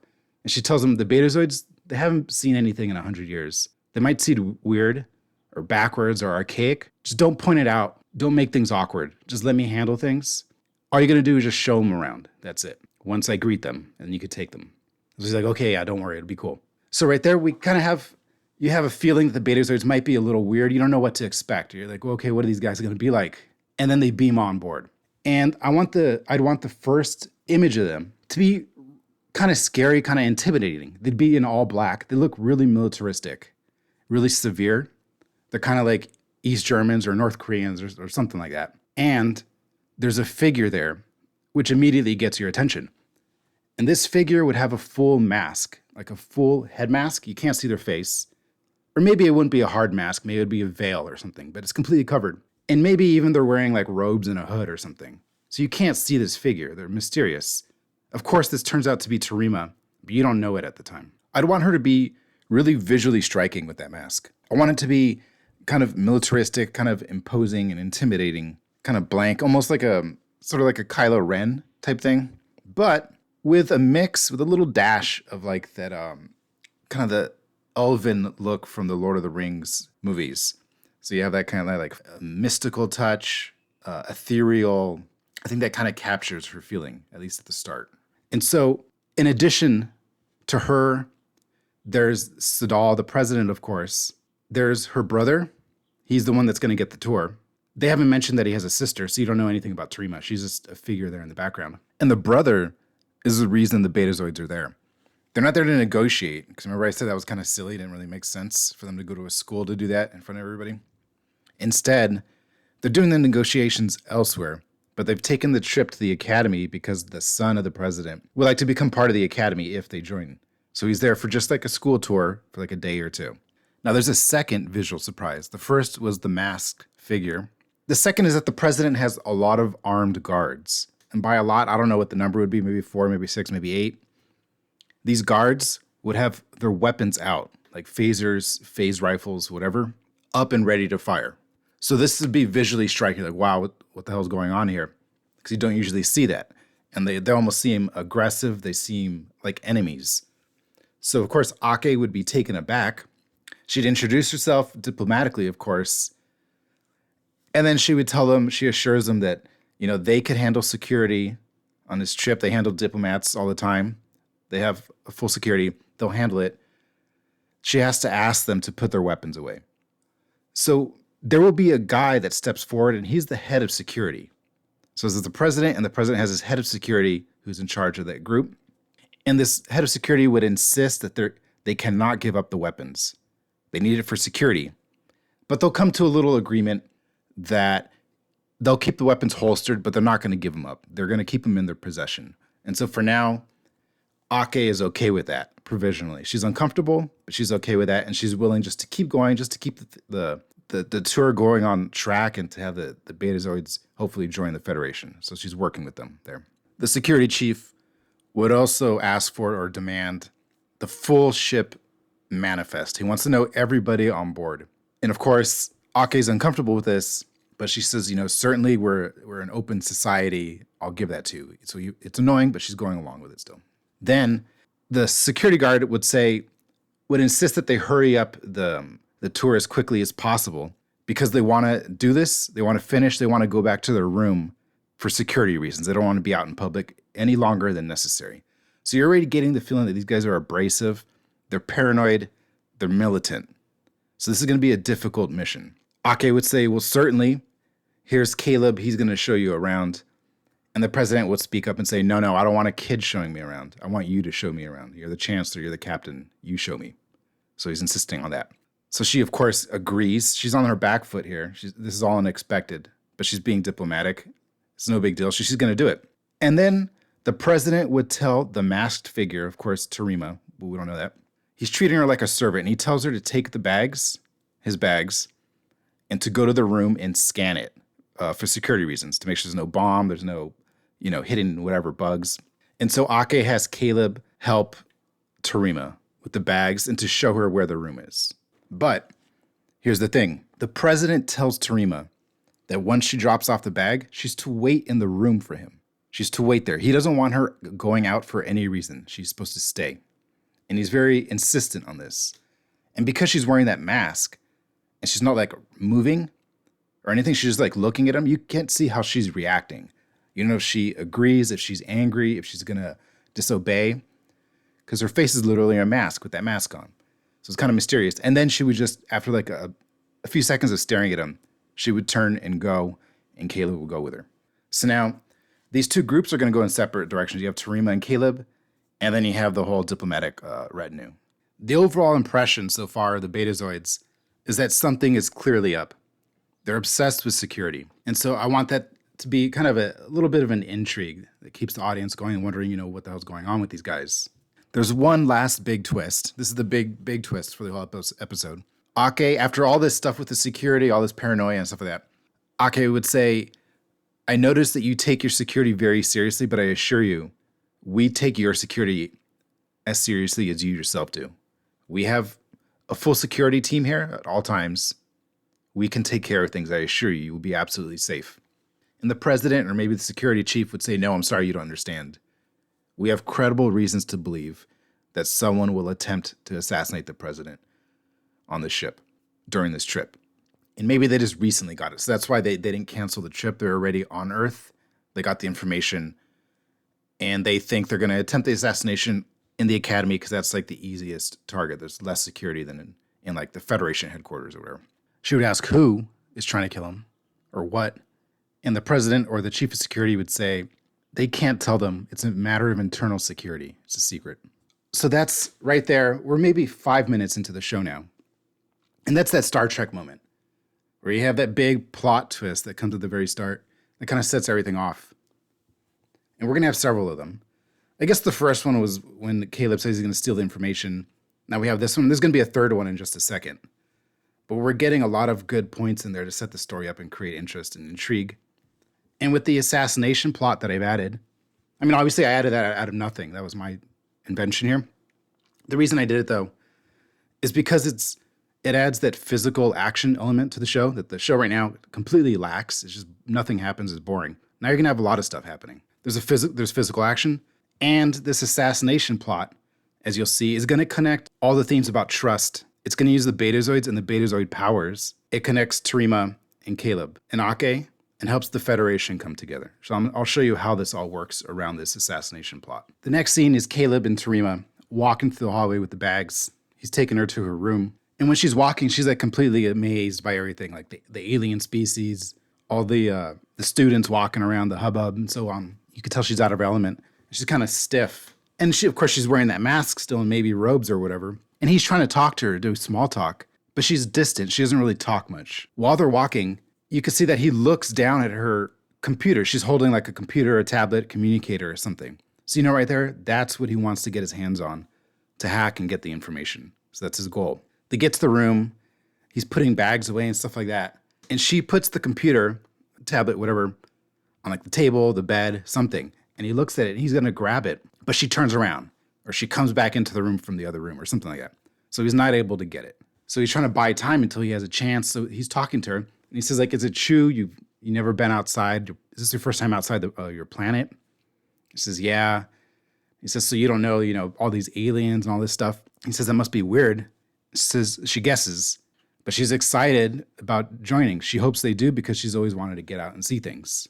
So this really amazes him because they have different outlooks now. Like he hates the academy. He wants to leave, whereas she's really drawn towards it and wants to join. So they're opposites in this way, which is what I was discussing earlier. So they have a kind of affinity. And maybe they joke around. I don't know all the dialogue, but there'd be a little spark where you could see they kind of get along and he sees another side to her besides the kind of like that scary, intimidating, mysterious mask. There's someone under there that he kind of likes and gets along. He could see her kind of coming out a little, her personality. And she says, well, thank you. I'll be fine. And he says, well, you're not going to come out and see the ship or something? I could show you the tour. And she says, no, the president. She doesn't call him the father because right now you still don't know that's his daughter. It's just a servant as far as we know. She says, no, the president told her to stay. And he's like, well, do you always follow the rules? She's like, she's thrown back by then. She's like, yes, of course, I have to. Because they're very hierarchical in that society. They're kind of backwards in that way. And so he asks, what are you going to do here? And she's like, I'll sit or something. He's like, you got to be kidding me. You can't just sit here for the rest of the day. And so he's at the door ready to leave, but he doesn't want to leave because he looks over at the computer. He still has to get his hands on that and hack into it. But he also kind of likes her a little. He's intrigued by her. So he's like, you know what? What if nobody knows that you went out? What if the president and the security chief had no idea that you left this room and you get back in time? And she would ask, what do you mean? What are you talking about? We can't leave. And he would say, I'm going to show you the city and you're going to have so much fun. You're going to see something new you've never seen before. Amazing. It'll be completely safe for you. Do you trust me? And she'd say, well, where are we going? And he says, San Francisco. And she would say, well, how are you going to do this? We can't just leave campus. And he'd say, oh, it's no problem. I know how to sneak out of here. I could hack through the gates or whatever, hack the security logs so they'll never know we left. I promise you. You're going to like this. You're going to do something new you've never done before. This might be the only chance you have in your entire life to do something that you can't do on your planet behind that wall. Nobody's going to know. It'll just be me and you. All right, so they're going to go to the city and do something. Now, we'll switch back to Ake. She's giving a tour to the delegation, or rather, she's trying to give the tour because there's several problems. One is that the security chief and the other guards are always around the president, so she can't really talk to him, and they're rushing it along. So, like, they're grabbing the president by the shoulder or the arm and kind of like leading him the way the Secret Service sometimes does because they don't want to stay in one position too long, and they want to hurry this up and get back to their room where they can lock down and be safe. So that's the first problem. And the second problem is that around them, as they're going around the ship or the room or wherever, the guards are checking all the crew members who come by or who are stationed there. They like look at their face, they scan them with a tricorder to match them up against the manifest. They maybe question them. So they're clearly a nuisance here. They're very intrusive. So at a certain point, Ake, she would address this. She's had enough. She would say, I've tried to work with you. You said you didn't want to talk about it. I've respected that. But your obsession with security is getting too out of hand and it's interfering with the functioning of my ship. You're messing with the crew and so on. And it's getting in the way of the tour. So I'm going to have to insist you tell me the nature of the problem so that my security people could work with you. We could help you. The president or the security chief would kind of blow her off, saying that they're not hurting anybody and that they need to do this for their security. And so at first, Ake would go along with it. But then things would get worse. The doctor would appear, and he would talk to Ake on the side. And he would tell her that he's been getting reports from the crew that some people are feeling discomfort, that when these betazoids talk to them, they're scanning their heads, going into their brains to scan them, using their psionic powers. And they're getting like dizzy, nauseous, whatever. So now we're dealing with a case where these people are going into their minds without consent. So it's kind of an assault. And so at this point, Ake has had enough. And she makes that moral decision like you see like Picard or Kirk do, where they've been tested and they decide they must stand up for their beliefs, even though it might be difficult. So she would tell the guy, you have to stop. You cannot, under any circumstances, do this to my crew without their consent. And if you continue to do this, I'm going to kick you off the ship. And so the Betazoids would be genuinely startled, kind of confused, but also, of course, outraged, because to them, they're not doing anything malevolent. This is just how they are. Them using their powers is like how we use our ears or use our eyes. They're just like always, it's an essential sense. So he says, how could you expect us not to do that? And so Ake would explain about consent and privacy and so on. And so now they would have to kind of make a deal, kind of work with each other here. If they're to work together and join up, the Federation, the humans, and non-psychic species would have to learn to trust the Betazoids not to use their power without them knowing. In return, the Betazoids would have to learn to trust the humanoids around them who don't have psychic powers that they can't just read passively. Like they're going to be standing next to people that they don't know what their intentions are, if they like them, if they don't like them, if they're going to hurt them. And they have to learn to trust us in return. And so the president will tell her a little bit of information. And he says somebody has been trying to thwart their rejoining the Federation and they're trying to kill him. And so she asks, well, do you know the group? And he says, yes, it's and then I don't know what I would call them, but like the super psionics, basically what Tarima is in the show, where she has those super abilities. I don't think I explained their society really. The most important thing here is that Tarima isn't the only one with superpowers. This is something that pops up in society randomly, kind of like a mutation or whatever. And what has happened is that Betazoid society, the mainstream, people who don't have that, which is the majority of the population, they're kind of scared of them because these guys are so dangerous. So they've put these super Betazoids under control. Once a person manifests the powers, maybe they're forced to register with the government so they could track their location at all times. They force them to wear inhibitors. It'd be a capital crime for them to remove them. And maybe they bar them from certain jobs or they're forced to essentially be servants or something like that. So it's kind of like an apartheid government or planet. Maybe they have concentration camps. I don't know. I don't want it to be too evil because it would be too easy to dismiss them as just obvious cartoony bad guys like space Nazis or something. I don't want it to be like that. Now, some of these super psionics, or most of them, actually internalize this. So they think, yes, it's good they treat us like this because we're too dangerous. We can't control ourselves. So this is the way it should be. And in fact, we're lucky that they don't just kill us. And so that's the background of the society and where Tarima is coming from. She's kind of internalized that, where she's lesser than the others, and they're not allowed to have they can't participate fully in society. So he would explain, they want to kill him because he really does want to join. He's going to sign the papers.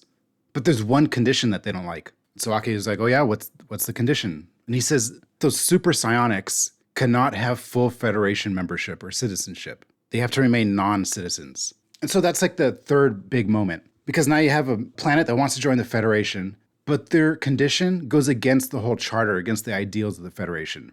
Because they're basically allowing a segment of their population to be essentially lower class citizens. But the Federation really wants them to join. I'm not sure why they would want them. Maybe they have some resource or they'd be an important partner against another power, against pirates. I don't know what. But they need them. But they have this sticking point now. They want to have these slaves on their planet, or these non-citizens essentially.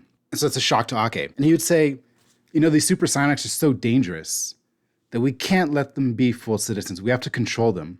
So after Ake hears his brief explanation, she would say, in disbelief, so you want to join the Federation and you expect the Federation to allow you to continue to have slaves? Like, she can't believe it.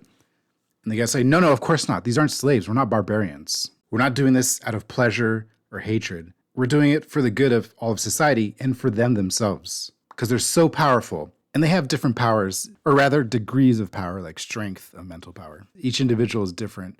It's kind of random. You don't really know. That one of them, way back, lost control, and he was so powerful that he actually took out a city. Now there's just like a crater where that city used to be. Ake and the other Federation people there, maybe Vance or an ambassador, would like look at each other after he says that because they know this is a huge sticking point. It goes against all their ideals.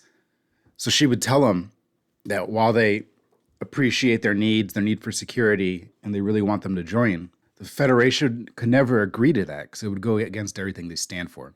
And you would say, well, if that's the case, then we're wasting our times and we might as well call off the talks. So that's the break on that scene. Now we go back to Caleb and Tarima. And they're walking through the streets of San Francisco. Maybe by this point, it's like night. And he goes to a door. He opens it. They go in, and it's like a real cool bar, a bustling bar. Kind of an old-fashioned bar like we'd have today with pool table, darts, stuff like that. And of course, she's in amazement. She's never done this, right? She's never seen this stuff. And so they have fun. We'd have a brief scene where he's like loosening her up. They'll play like a game of pool against some other guys. Maybe war college cadets are there, or some random people. They play darts. They're like laughing, joking, getting to know each other. Of course, the problem is, how does she drink if she's wearing this mask or whatever? I'm not sure. Maybe the mask doesn't cover her mouth, or maybe she could remove the bottom, or if it's a veil, she could pull it apart. Or maybe she doesn't even drink. I don't know. But as they're talking and having fun at this place, he glances at the computer. She still has her communicator with her, or whatever it may be. He's trying to get close to it. At a certain point, he would tell her, I've been getting all the drinks. I've been doing all the work all day. How about you go ahead and get me a drink this time? And he's kind of joking about it. So she gets up and goes. And now this is his chance, because she left that computer behind on the table. And he looks at it and he wants to get it. He wants to hack into it and search. But he kind of hesitates because now he's feeling bad because he's actually kind of liking this girl. But he goes ahead and grabs it. And he does a search real quick, making sure she's not coming. And it would say, Goja 5 located. And just when he's going to go deeper and look for the information to see where it actually is in the map, that's when I would have maybe the guys that they played pool with earlier. Maybe he was cocky with them or showing off or real aggressive or something. They're more drunk now, so they come in, they start a fight with him. They basically jump him. He tries to fight, but they punch him, knock him to the ground. And it looks like they're going to really hurt him. And she appears. And to stop the fight, she's freaking out. Of course, she's worried about the fight. She pulls her mask off. And the guys start shaking, and they fall on the ground convulsing and pass out. Because she's basically fried them with her mind, with her brain, with using her powers. I'd want this to be really dramatic. So all around her, things would start to go dark. Maybe there'd be a buzzing sound. Those guys are getting fried. They're shaking, their eyes are convulsing, blood's coming out of their nose maybe. And then Caleb would start to feel it, and everybody else in the building would start to feel it. But she can't stop it. She's lost control. And you think oh shit, is she gonna kill these people? She's gonna fry their brains? And so that's where we leave this scene, where she's in the process of just frying everybody without stopping. So this is the first reveal to him and to the audience, even though you'd probably be able to guess it, that she's a little weird. She has these superpowers. And maybe you'd see her face at this point, or Caleb would see her face, and you realize what she looks like because she's taking the mask off. Okay, now I would go back. It could be now, maybe earlier. Maybe I would go back and forth a little. But the next chunk would be back with the president and Ake and them. And remember, last time they came to an impasse because he wants to join, but he's unwilling to allow these super psionics to be full citizens. So now Ake, they're trying to work it out. And she says, well, we need to see these people. We need to study them. Would you at least be willing to consider joining still on a provisional basis? Maybe we could go to Beta Z, and study them, look at them, see is there a problem? Is it a disease? Is there something we could do with our medicine? Because we have technology you guys don't have. We're way more advanced. So maybe we could help you. And you can see the president, he starts to change, where he's interested and he's thinking, wow, okay, maybe this is a way out. Because we don't know it yet, but remember, his own daughter, Tarima, has this problem, as he would call it, this condition. And so he's kind of hopeful that maybe now they could solve it. They could fix her, is how he would see it. And so he's kind of softening to the idea about it. But his security chief and the rest of his guards are kind of outraged that he would even think about it, and they can't believe it. So there's some pressure in his group against this idea. But he says, yes, possibly he'd be willing to do it. So they continue the tour. And maybe at this point, I would go back to where the fight starts with Tarima and Caleb. I don't know. But anyways, continuing with this storyline. As they're going through the tour, somebody would jump out, an assassin, and try to kill the president. So this would be a big action moment. He gets hit by the phaser, but the guards push him aside, or they push the guy away, the assassin. And basically the end result is that the president remains alive, but he's injured, and the assassin escapes. So maybe this happens outdoors where there aren't sensors and cameras and stuff around. So the assassin gets clean away. But here's the deal. The assassin was wearing the same type of mask that Tarima wears. So naturally, the president and his security team assume and blame a super psionic or this super psionic faction for doing this assassination attempt. The reason being that he's against them. He's prevented them from getting their rights. So they're trying to kill him to get him out of the way. So at this point, he's injured. All the guards are freaking out. There's like people running, screaming and stuff like that. So it's really hectic just after you would think after an assassination attempt. And he's like, where's Tarima? We got to get Tarima. We have to get out of here. Negotiations are off. It's canceled. We're not joining. And it's your fault, the Federation, Starfleet, because you refused to allow us to use our security protocols. We told you this was going to happen, and you set us up for failure. So he's pissed off. And so they're going to find Tarima. So now I go back to that bar scene. Tarima's brain blasting everyone really bad. And that's when the delegation transports in because they found her on scanners. And so the president, of course, freaks out to see his daughter with her mask off, frying everybody. Everybody is startled. They're freaked out, whatever. And his guards and the security chief struggle. They're also getting hurt psionically, but because they're betazoids, they can handle it a little better. They stagger over to her. They grab her. One of them will put the mask back on her head. It's not the attack stops. She's back under control with the mask. And maybe she's exhausted. The president is like, what the hell are you doing? What have you done? He freaks out. His security team freaks out. And they grab her and pull her away and they're going to get out of there. And Ake, as a result, punishes Caleb. So now there's actual consequences. And she puts him in the brig because he didn't follow orders and he put Tarima into danger. Now, actually, when this president arrives in the bar and he sees Tarima, the way he talks to her, you would figure out that she's not just a servant, that's his daughter. So that's the revelation that they're related, and his own daughter has this problem that he's fighting against. So his character is a little complex because he hates super psionics, but his own daughter is one of them. And he kind of hides her away and controls her. So hopefully that would be kind of interesting, something to explore. And that would set up her character for the rest of the season because obviously she has a lot of baggage and problems with her father, her family, her society, and her powers, who she is. And how is she going to handle this? Before they drag her out to leave, I'd have her explain that she was just trying to help. She was trying to help Caleb because of the fight. So the theme of the show is about trust, but now she can't trust herself because her powers are way more powerful than she realized. Also, can Caleb trust her after seeing what she did to him inadvertently? And can Ake and the president trust Caleb and Tarima because they both broke very serious rules that were very clear. So I'm trying to layer in a lot of levels of thematics into all aspects of the show. They'd all go back to the ship and they'd hurry towards the transporter room to leave. Everybody's running and they're pulling each other and stuff like that. They're really nervous, scared. But at this point, the president would collapse because it turns out he's more injured than they thought. So Ake would say, we have to get you to medical and stabilize you and so on. He's still awake, he's still alive, but he's pretty bad. And so now that means that they can't leave immediately. So you got to keep the episode going, right? You don't want them to just take off. So the guy goes to medical and Ake would talk to him and we would get his story of what's going on. Ake would be like, your own daughter is one of these people. How could you be so against them? So we get his background. And basically what it might be is that, let's say before he had kids, or maybe just his son, it was him and his wife and maybe the son living at home. They had a servant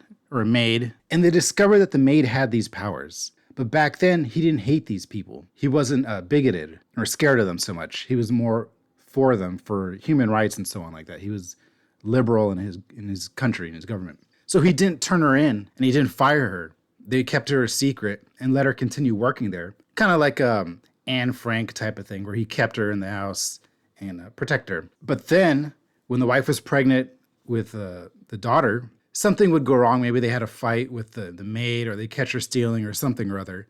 But she freaks out and she has a psionic blast because she can't really control it. These people can't control it as far as they know yet. And so she ended up killing the mom. The daughter, of course, survived. They got the daughter out, but the mom died.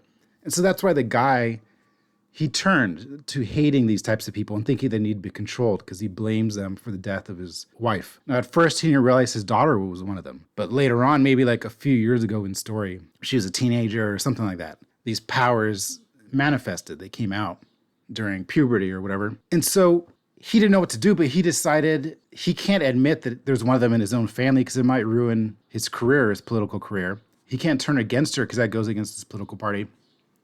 I mean, he can't go against his position and like them because of his daughter. He has to stay against them to maintain political power. And he does love his daughter. He doesn't want to kill her or send her to the camps or whatever. So he kept her secret in the house. He basically locked her up and protected her. And she's very constrained. So that kind of goes into what she was saying in the show, but I'm changing it and making it more dramatic.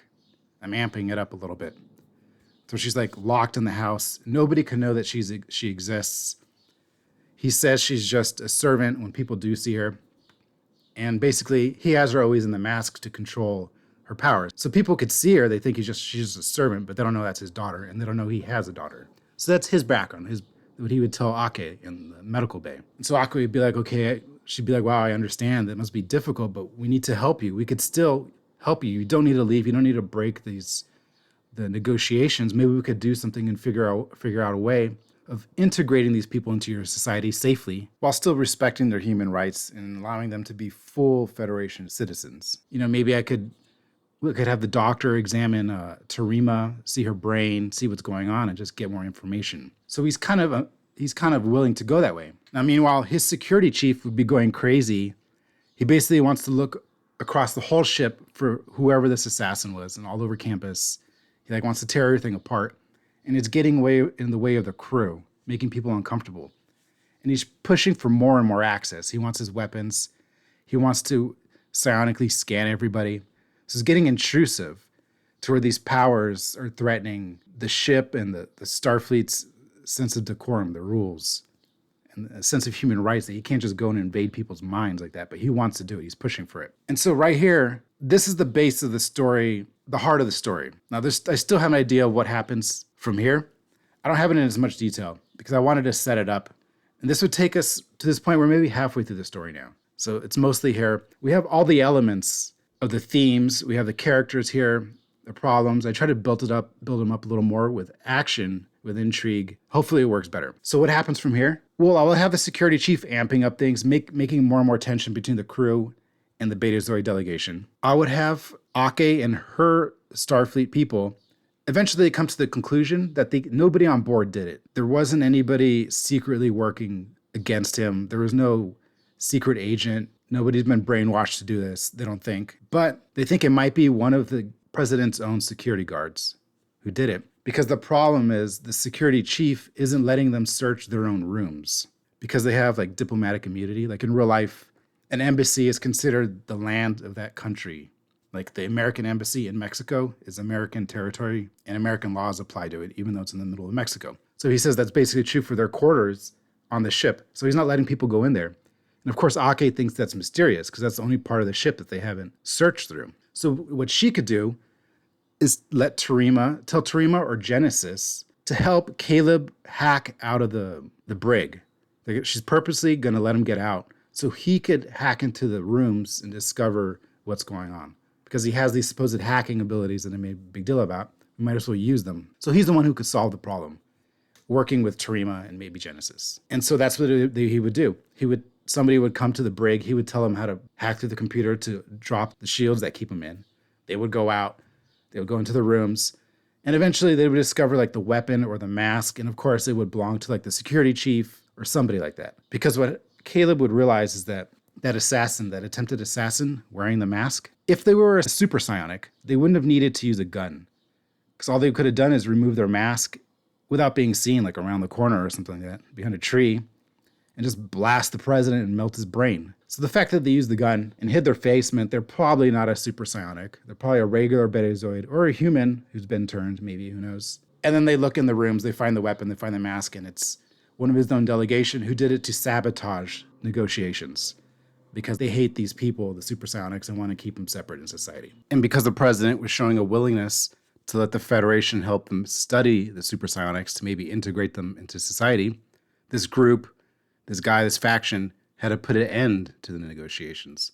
So that's why they try to kill him. So that's the basic storyline. Tarima would have to use her powers to help solve the mystery and or stop another assassination attempt on her father. And that would help convince them that these people like her can be trusted, can be useful in society, and maybe can learn to control their powers if they're allowed to use them instead of being negated with those masks or those inhibitors. That if they gain practice, they could eventually train and control it. The way I would handle her storyline, from the point I left off, Ake and the Betazoid president would realize that they're not having any luck finding the assassin on their own using conventional methods. And so they realize that if this person is a super Betazoid, the Betazoid guards can't scan and find this person because this person's powers are potentially greater than their own. and or they have that mask blocking them. So to get this person, they're going to need to use Tarima's abilities. So Ake and the president would enlist her help without the security guard knowing, because he doesn't want to use her at all, the security chief and the guards. So it's kind of, they're doing this secretly on their own side.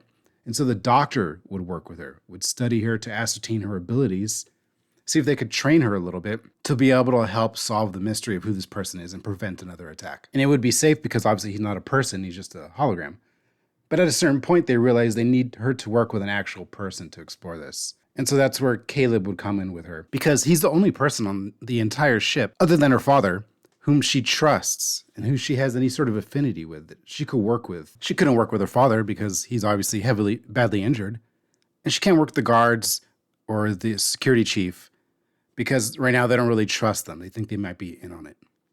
And so Caleb is the only option.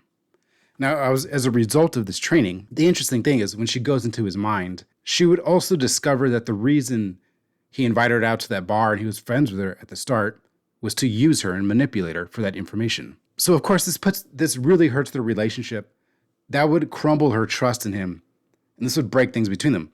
But the thing is, this episode is already so stuffed with stuff that I might not explore that in this episode. I might leave it for a future episode. But at least I'm setting the template here, and everything is about trust. That's the theme of this episode. She would bring it up, and they'd have to mend their relationship a little. But anyways, once she's gained a small measure of control and trust in her abilities, with Caleb's help and with the help of the doctor, and maybe the help of that Vulcan xenomythology teacher, because Vulcans have, mental abilities, so maybe he would help. I don't know, whatever. Once she's able to handle her powers to some small ability, she would be able to help save the day. Maybe they would set a trap. They would announce to everybody that the father he's finally getting a little bit better, or he woke up from a coma or whatever, and so he's going to sign the paperwork joining Beta Z in the Federation. And so they would set a trap in the medical bay that assassin would come to kill him in the medical bay at night or something. She would be waiting, and she could mind blast him or whatever, something like that. Or maybe she wouldn't even be ready. She doesn't think she's ready, but the moment is forced on her, and she has to prove herself and save the day. Maybe that's better. And so that's my version, basically, my solutions. The key points, though, in the whole thing is that I was trying to fix the problems of where the original episode didn't start quickly enough. So I'm trying to start it fast and efficiently by right away announcing that Caleb is going to try to steal that information. So that makes him a proactive protagonist. Instead of just everyone's walking and wandering around talking and looking at whales and going to parties and stuff like that. He's actually trying to do something that breaks the rules. He uses his willpower in the story to achieve what he wants. Then also I added the thing where the Betazoids, they have a clear desire here. They want to join, but they want to keep these people enslaved, or not enslaved, but they want this unequal society. And the Federation can't allow that. So that's a dilemma. This adds that classic Star Trek moral dilemma to the storyline. So we have dilemmas on both plots with Caleb and Tarima, and then you have the thing where the Federation and the Betazoids. And then I try to bring action and more plot points by adding this assassination plot, which works as a fulcrum because it connects both plots through the idea of trust, where the Betazoids and the Federation and Caleb and Tarima, they'll have to learn to trust each other and themselves. So kind of the storyline deals with kind of intrigue and distrust. That's how you get at those themes. Now, is the story perfect? Do I like it a lot? No. I would have to rate it probably a 6 or 7 out of 10. So it'd be a solid, maybe slightly good episode of Star Trek. It wouldn't be great, but I think it's solid. And I think they could have done something this good if they just worked a little harder with this script and actually focused on the basic essentials of storytelling.